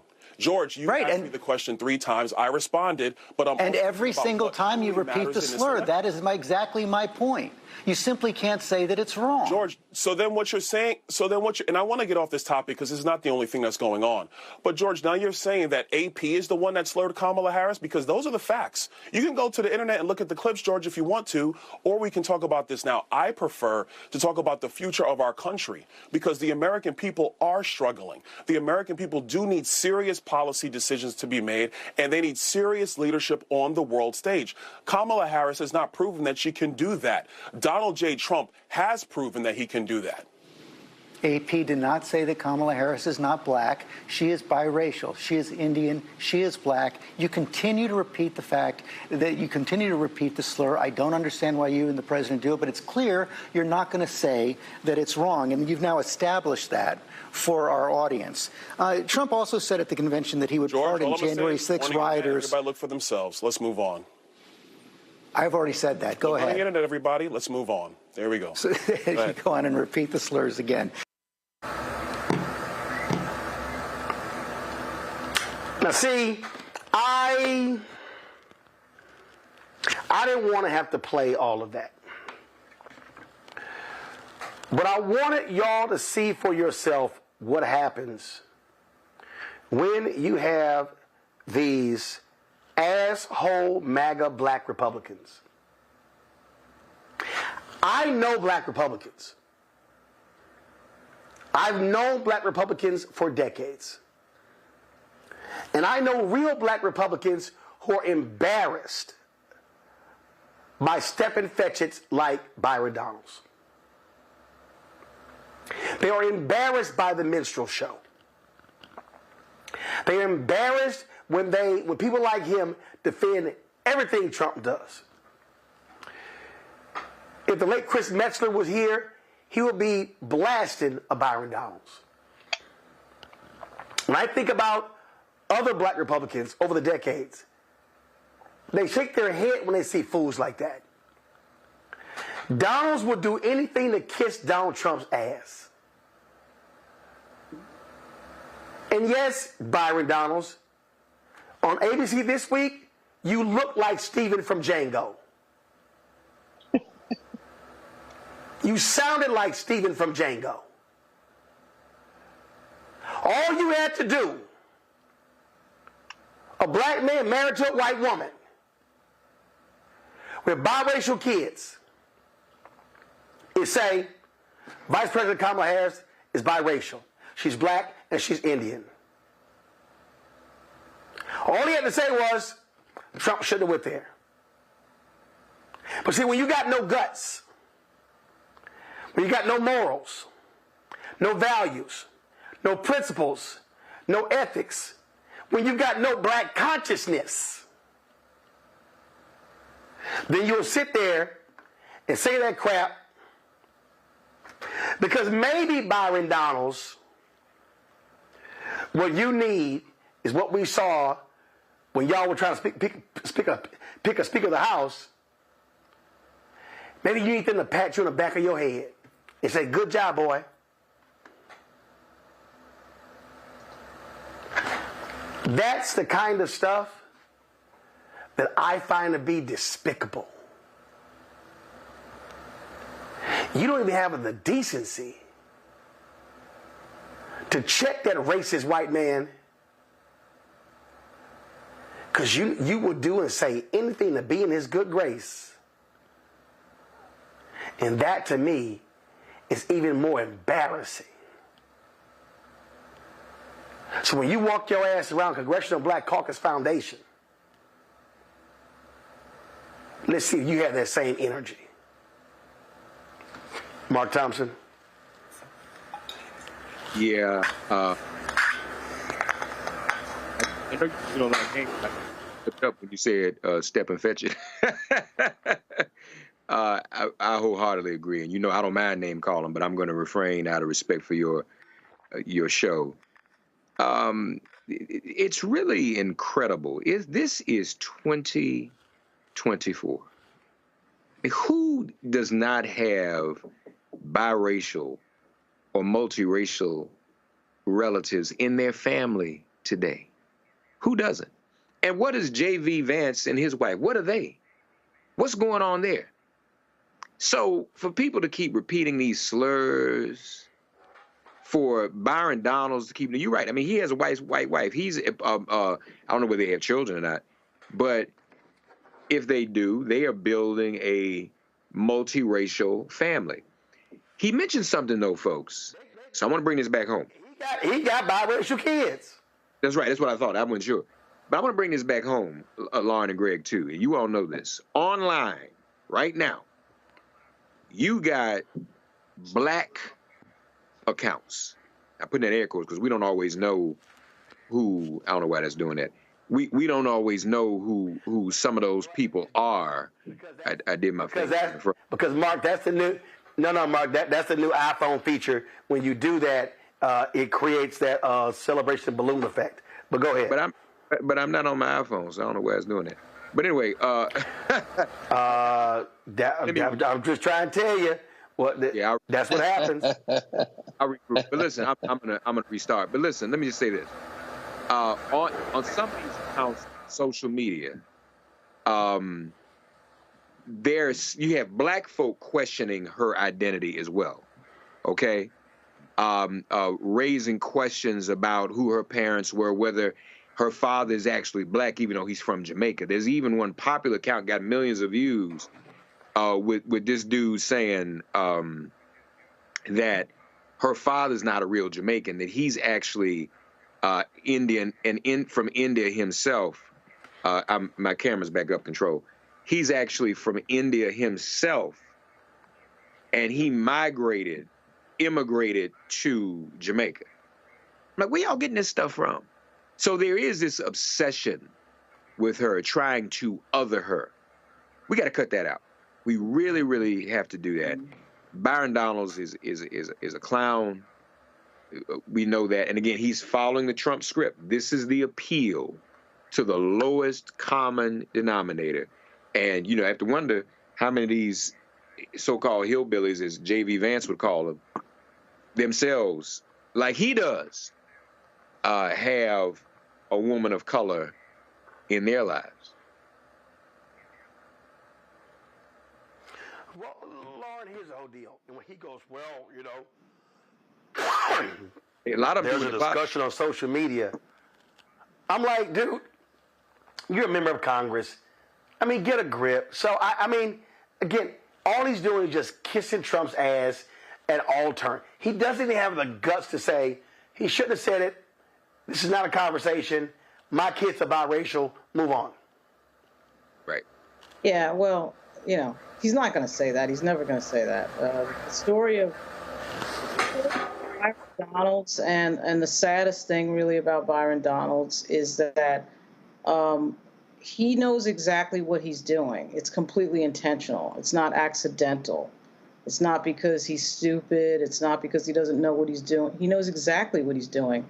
And for whatever reason, he has decided to be the consensual manservant of Donald Trump. He's decided to be the Trump chaperone, the Negro by the door of white supremacy, whatever the heck you want to call it. He's intentionally wanting that role. That is the role that he wants to have. I think he suspects that he might get something out of it, maybe a cabinet position. But he's trying to show more than anything that he is the loyal manservant.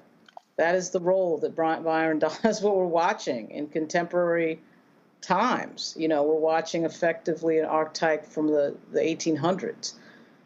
And that's sad. It's sad that somebody black in this country thinks they have to stoop that low to anybody, white or black, in this way. But it's particularly humiliating to watch in the context that we live in today, because there really is no reason for it. I mean, there really is no reason for any of that. Byron Donalds has come a long way. He had a criminal record and ends up as a member of Congress. And yet, for some reason, he feels like this is what he has to do to succeed. And even dumber, he thinks that nobody else can figure out what this is. But I got to say, the fact that he won't tip the bit is really weird to watch, very strange and emasculating and odd. I mean, I just can't understand it. I mean, most people, a lot of these black Republicans are really good at understanding when you get to that point where your personhood and manhood and self-respect is slipping away, so you keep your mouth shut. You may not want to say publicly that you're in disagreement with Donald Trump, but you keep your mouth shut. And for whatever reason, Byron Donalds is intentionally doing this, and it is something to watch. I mean, I just can't believe it. It just makes me think about the old movies before Step and Fetch It, and even those guys probably were aware of their position. But to be doing this in contemporary times is just unbelievably embarrassing. We sick. Yeah, we sick indeed. Lauren Victoria Burke, I'm gonna tell you, you've had some compelling descriptors over the years, but I promise you, consensual manservant has so many different ways. I think that is my favorite way to describe the congressman from Florida. Consensual manservant. I mean, there ain't a number of directions we can take that. I'm just gonna let that, that's a beautiful thing. And I think you're absolutely right, Lauren. Byron Donalds is after certainly one thing, regardless of whatever else he's about. He's about his wife, Erica. Erica Donalds wants to be Secretary of Education, probably, in this country. This is a clown who was on the board of Moms for Liberty, on her local school board in Florida, who hitched her star to the wagon of DeSantis in Florida until she switched over to John Trump. And she is dangerous. She's been involved in everything from Hillsdale College and Moms for Liberty to all kind of right-wing charter school networks in Florida, where she has siphoned off public dollars with the help of her punk-ass husband, who, when he was in the Florida legislature, helped push through legislation that his family, through his wife and the charter schools they run, directly benefited from. I think this is as much about Erica Donalds, the woman of Byron Donalds' dreams, than it is about Byron. Unfortunately, of course, Byron Donalds, who passed himself off as a fake Jamaican for 15 seconds at Florida Agricultural and Mechanical University in Tallahassee, coming down from New York. Unfortunately, Byron Donalds, who said that, the black family was more intact prior to the end of segregation, which, of course, would have meant, if we had gone back to those days, that he could not marry the woman of his dreams. And by the way, shout out to Tim Scott for marrying the woman of his dreams a couple of days ago. But Byron Donalds is a means to an end. He is a consensual manservant, to quote Lauren Victoria Burke, whether it be to his wife Erica or to Donald Trump.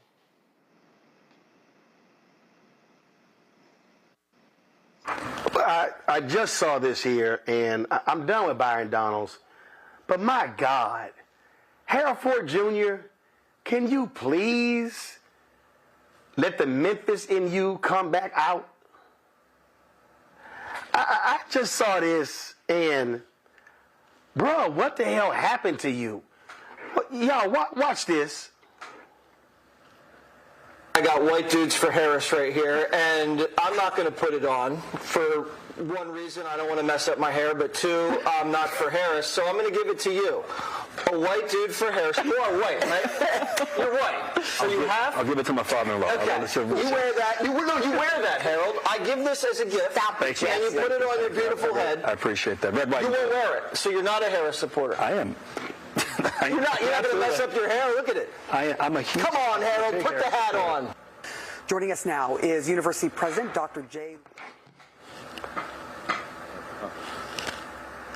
That was horrible. That was, I mean, he goes on that show and they buffoon him like that. Yes, all the time, and he sits there. I get a hat to my father-in-law because he's married to a white woman, but you let that racist bastard Jesse Waters well, Harold, you are white, right? Wow, that's all, y'all. Hey, Roland.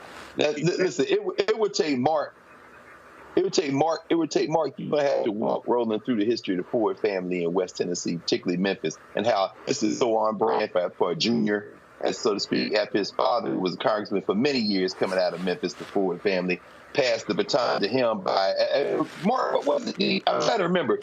Harold Ford Sr. withdrew from the campaign he withdrew from the campaign too late for anybody else to jump in, so they just basically put up signs in Memphis that said junior. Harold Ford Jr. had a silver spoon in his mouth for decades, but that's all on brand for Harold Ford Jr. Anybody in Tennessee, that ain't even news in Tennessee when it comes to junior. But I ain't got Harold Sr. letting no white man clown him like that, Jeff. Greg, I'm calling you brother. I'm getting my Tennessee confused. That's all right. Yes, sir. We all know each other. Asheville, Tennessee. Yes, sir.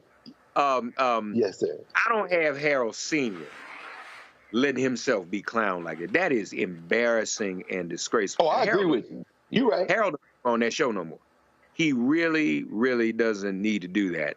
Y'all, young people, parents, show that video. You never want to be in that position. That man said, "Aren't you white?" on television. I mean, that's just nasty. He knew what he was doing. Oh, it's disgraceful. And I'm sure some of his grandparents, I know some of his family rolling over in their grave. That is horrendous. You gonna subject yourself to that kind of thing? Well, let's understand something very clearly here. It's easier to be the person that goes along with this nonsense than it is to be the person that stands up and says something, right? It's easier to be the Roy Wilkins than it is to be Malcolm X. And everybody knows that.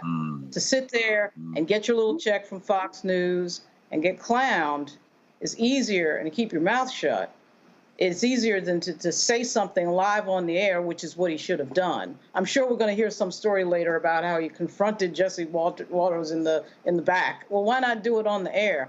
He clowned you on the air, so you should say it on the air. But, you know, when it comes to this entire thing, I have to wonder to myself, why is Harold Ford on Fox anyway? Why is he on Fox?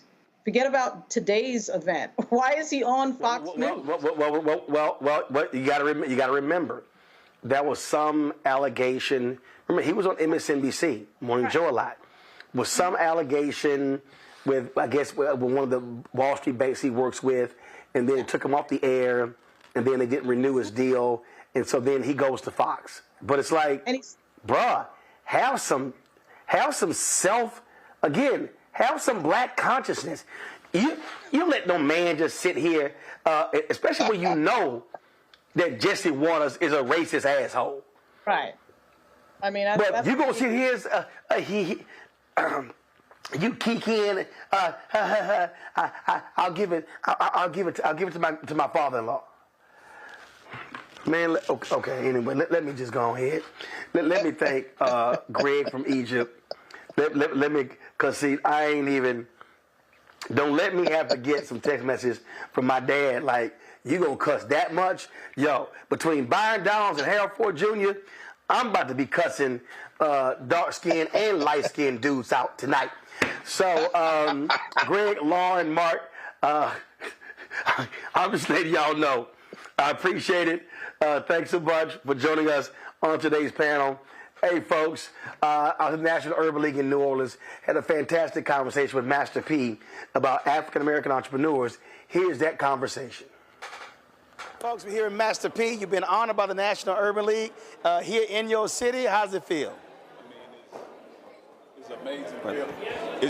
It's definitely an amazing feeling, and to be able to be here in my hometown and being recognized by the Urban League, because I grew up definitely saying, you know what, this is an organization that's in the community, that's making a difference, and I grew up watching Mayor Mark Morrell. Yep. Longtime mayor here? Yes.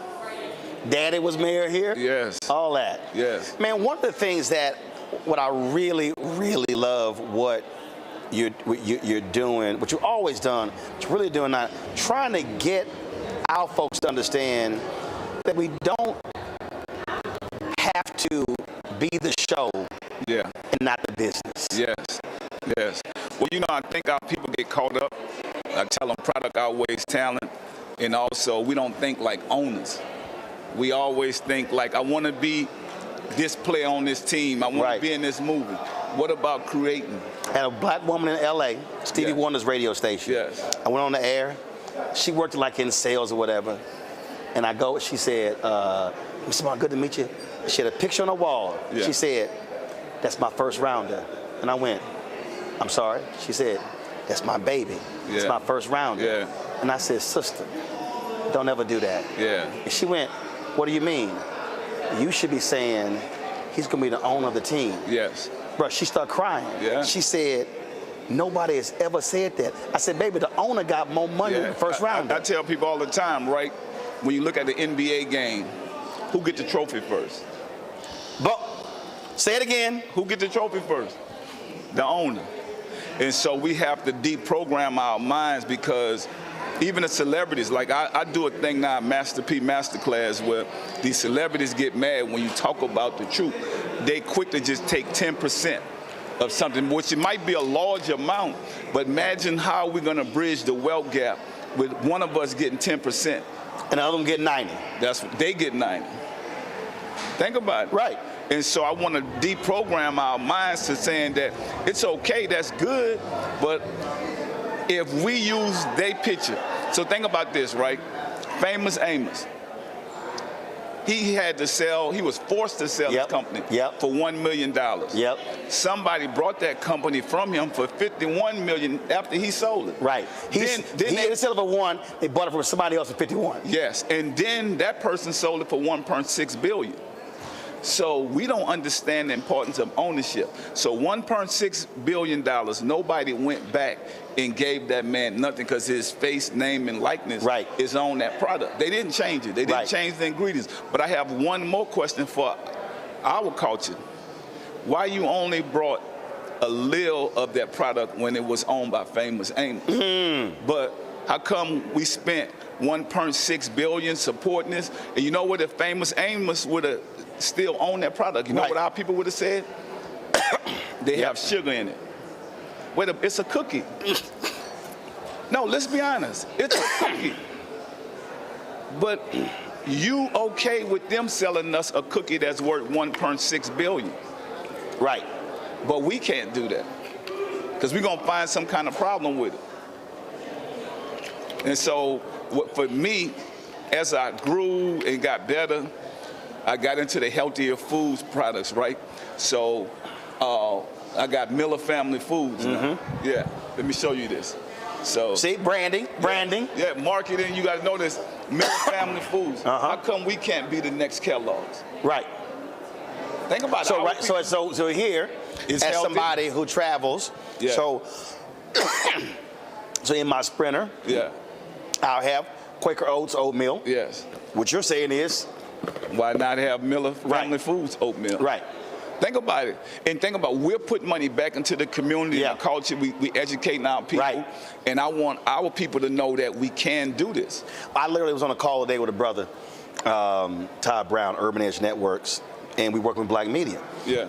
And we've been on this Black-owned media collective. Yes. And the crazy thing is, $340 billion spent on advertising, and how the firms freeze out African Americans. Yes. And we were sitting trying to explain to folk that, well, when you're sending money, and then no disrespect to BET, but the reality is they white owned. Yeah. And what we said is, when you spending advertising money with BET, then they coming to black folks. Yeah. But when you spending with us, we're hiring black folks. Yeah. We're investing in black organizations. Yeah. It's a whole different deal. Well, I want to tell you one thing, brother. And I know a lot of people don't tell you this, but I'm proud of you. I'm proud of what you have done for the culture and the people, and not being afraid to stand up. The same thing I'm doing. Right. So think about this, right? Walmart just sponsored the BET Awards. Right. What if they'd have put that money into our community? So you only doing that for the BET Awards, or even Black History Month, to show people look like us on commercials. We've seen a lot of that.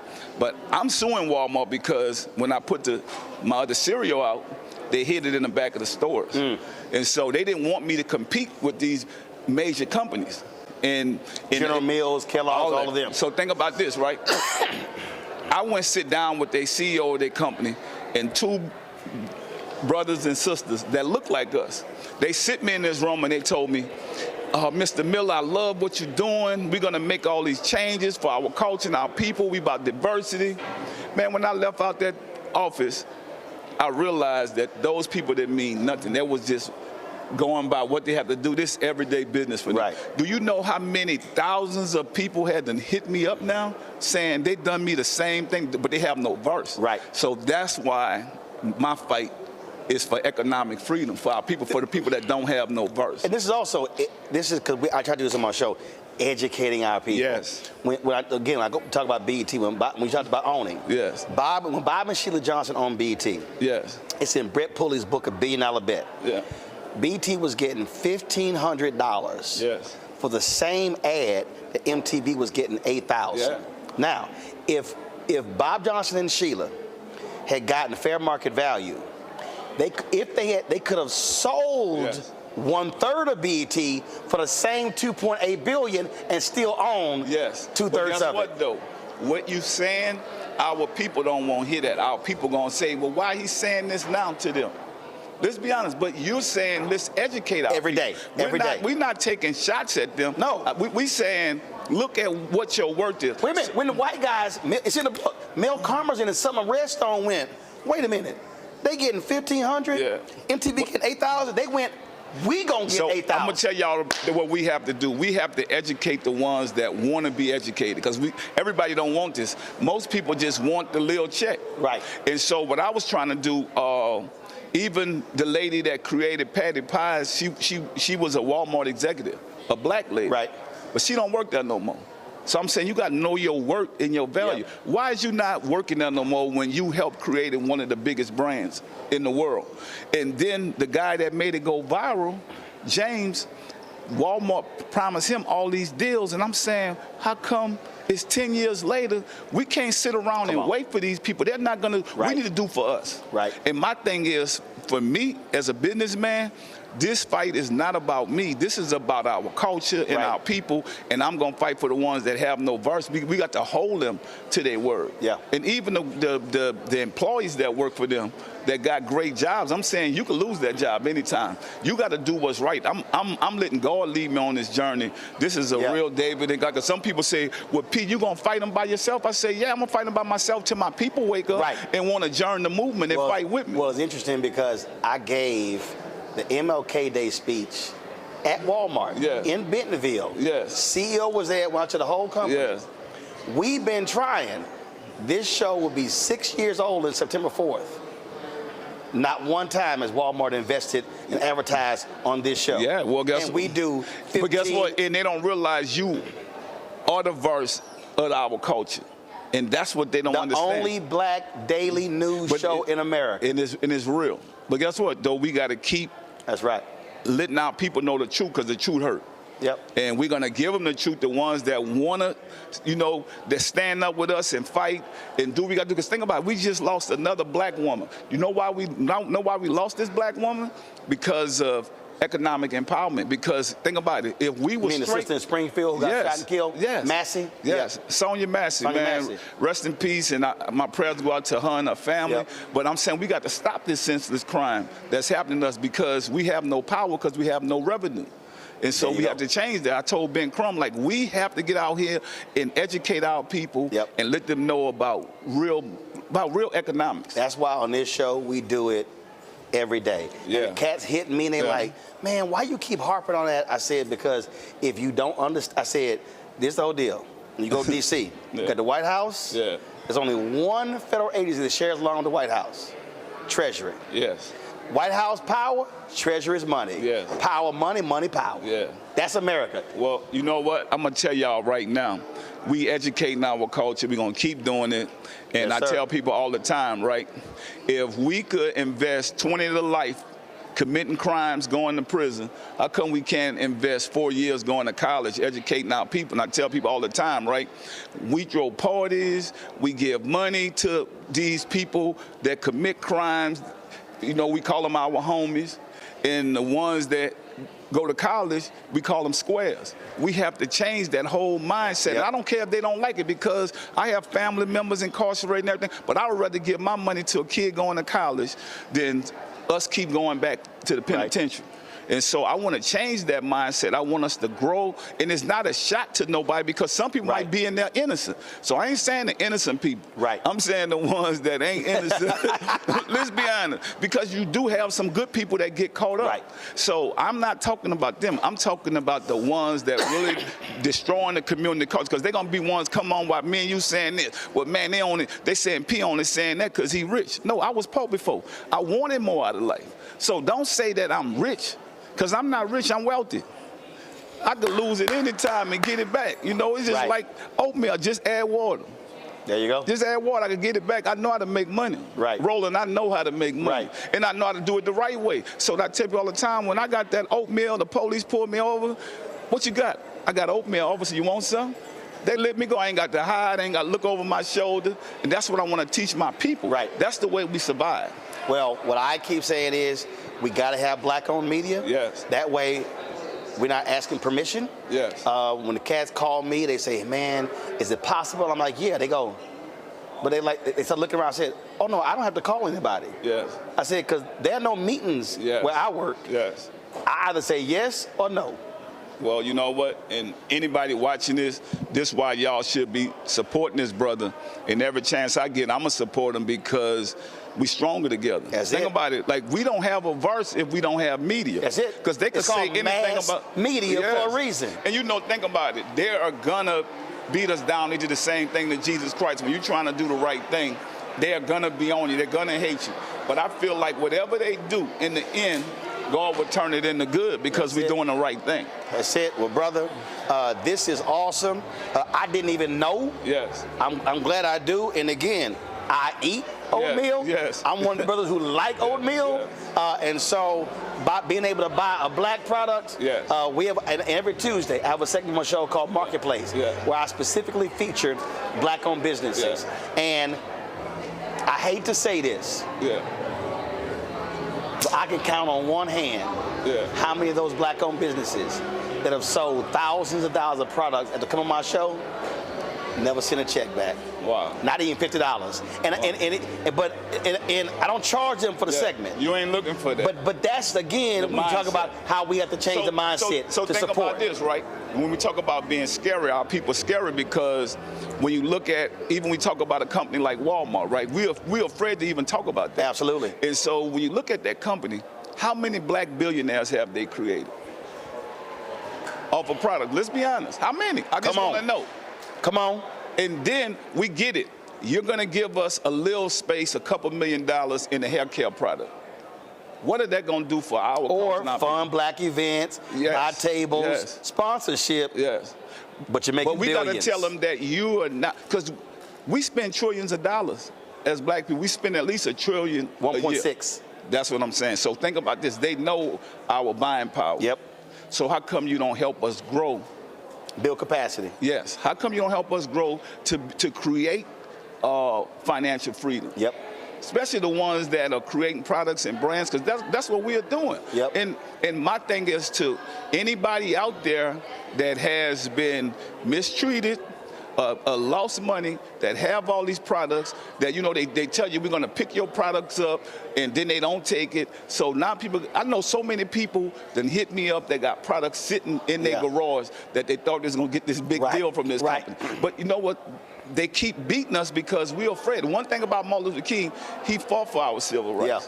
I'm fighting for economic empowerment for our people and our culture because... Well, the last 5 years, that's what he was focused on. Yes. He was focused on economics. The last sermon he gave, April 3rd, 1968, he says in the sermon, he said, Jesse, what do you call it? He said, redistribute the pain.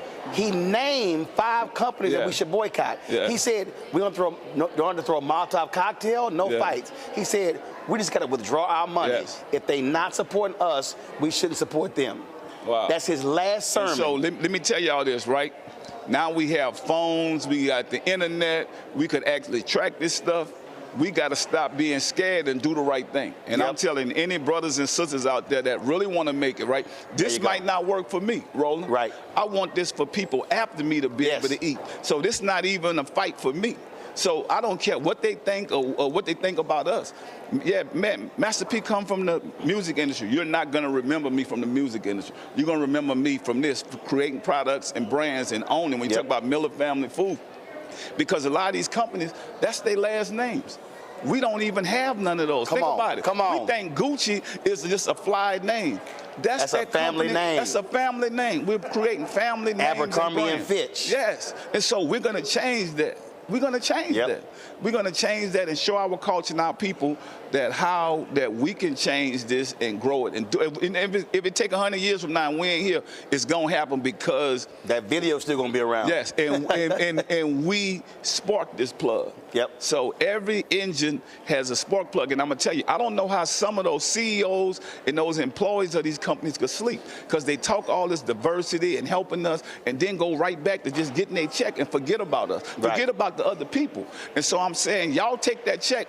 It's gonna be hard for y'all to sleep at night because y'all messing over good people that could change the community and the culture. That's why we dying in these streets, because a lack of revenue, a lack of education. I tell people all the time, we don't pray for money, we pray for wisdom. The money gonna come.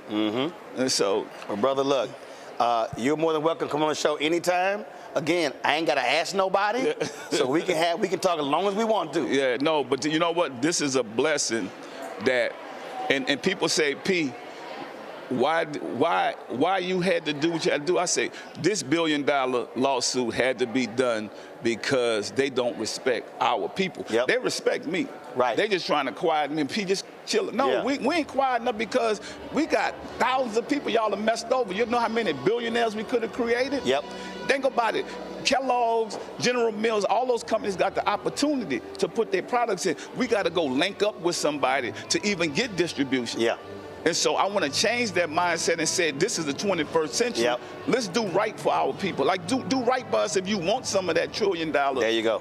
Spending budgets that we have that we're just giving and buying y'all products. No, we're going to change that, because when they look at our $1 trillion, they look at it as a budget. Yes.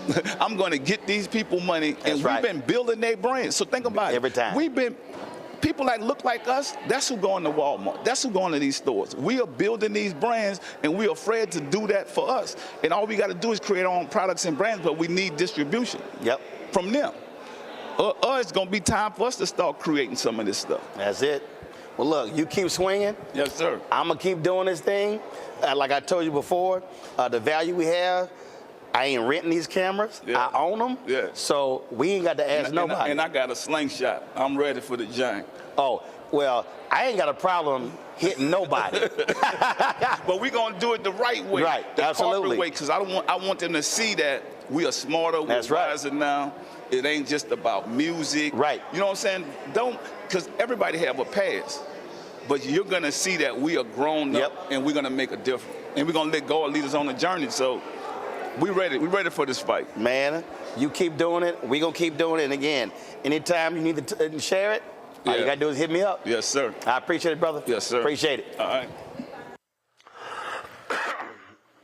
What you just heard from Master P, folks, is why we matter, why black-owned media matters, why Roland Martin Unfiltered or the Black Star Network matters.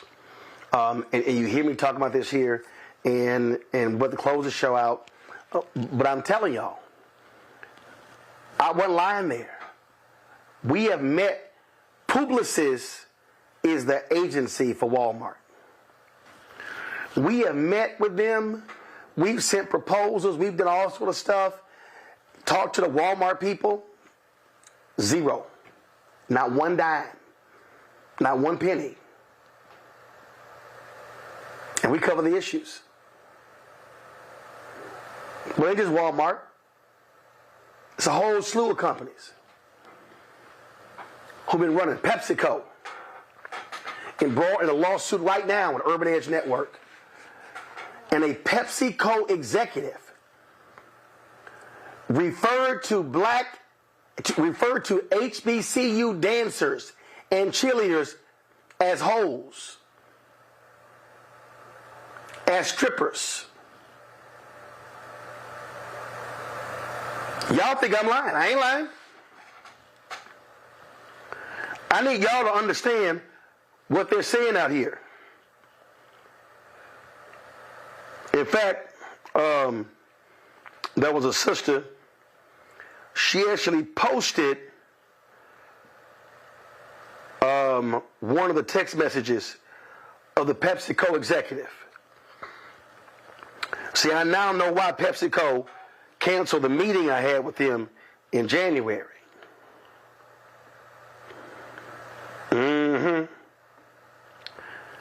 See, y'all got to realize what's going on out here.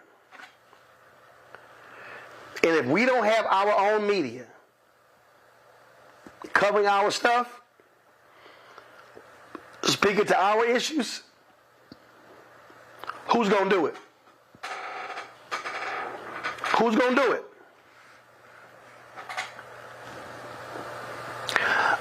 I've been warning y'all about this whole deal. Dr. King talked about this in his last speech, April 3rd, 1968. And so this is about us supporting our own and doing what's necessary. So y'all support has been hugely critical. Our fan base has been amazing. In the last 6 years, we'll be 6 years old September 4th of this year. And y'all been amazing. But your support is needed. Like I said, it's going to cost us about $25,000. Ain't no sponsor. Ain't no sponsor. We go to Chicago for the convention. The internet alone is going to cost us $3,000 for 5 days. Our space, all those different things. Staffing costs, hotels, you name it. But we are committed to being there. And so when you support the Bring the Funk fan club, that's what you're supporting. You're supporting what we do every single day, and that is bringing the news from an unapologetic, unfiltered black perspective. We don't ask anybody for permission to cover the stories that matter. It's a whole bunch of so-called new black media people out there. All they do is do this here. Bump their gums. They ain't never out there covering the stories like we are on the ground. So to help us, folks, send your check and money order. P.O. Box 57196, Washington, D.C., 20037-0196.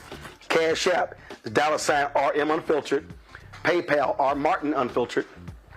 Venmo is RM Unfiltered. Zelle, Roland at RolandSMartin.com. Roland at RolandMartinUnfiltered.com. And so let me shout out Janae, Kalinda Lee, Portia Anderson, Trina Hodges, Jennifer Jones. Let me shout out Alice Jen McKay, Dolores McKeever, Joanne Dargette, Trudella, Jay Afon. Let me shout out Sheena Jacobs, Reginald Cherry, Amanda Caroma, Frank, Deanne, Sharice Blackman, Kevin Thibodeau, Rob Prelo, Jacqueline Martin, Cherry Jackson, Dominique Holmes, Novella Ussery, Andrea Green, Talisha Alexander, Angela Walker, Nisi, Jean, Sharper, Normiki Holmes, Kenneth McRae, Vivian Minter, Clarence Horn, Patricia Jones, Joan Warren, Carla Taylor, Valerie Conaway, Cecilia Wright, Francis Mitchell, Mark Tyler, Deshaun Monroe, Larry Saxton, Priscilla Graham Dorsey, Mom Gracie B. Johnson, Joan Cox, Carisha Freeman, Courtney, Harold, Natone Q. Weber, Brother Robert Carter, Rochelle Gladney, Bridget, Imani Enterprises, Rosalind, Stephanie Suarez Davis, Teresa Campbell, Derek Robinson, Kimberly Smith Bay, Linda Ward Sapp, Corey Harden, James Jarrett, Tanya, Priscilla K. Curry, Tammy Smith, Corey Harden, Darlene Jackson, Kenneth Abram, TBAA LLC, Alicia Green, Tina Royal, Juanita McCargo, Lisa Hall, Joseph Lagarde, Chris McLean, Danielle, Anita Gray, Martha Daniels. These are all the people who have supported us last 2 hours. Thomas, Tawanda Porter, Connie Dangerfield, Jennifer Jones, Lauren, all of you, thank you for your support.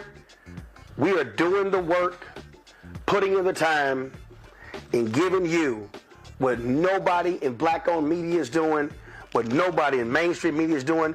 Randall, thanks a lot. Every dollar, whether you give $100, $200, 75, 50, 25, 10, 5, 2, 1, all of it matters. Leslie Guy, thanks a lot. So, folks, I appreciate it. I'm going to rest my voice. Good news. I've tested negative for COVID, but I'm still getting my rest, finishing my meds. We doing the work, y'all, and covering what matters to you. Kenneth Darby, Jr., I appreciate it. Calvin Brown, thanks a lot. Folks, I'm going to see y'all tomorrow right here.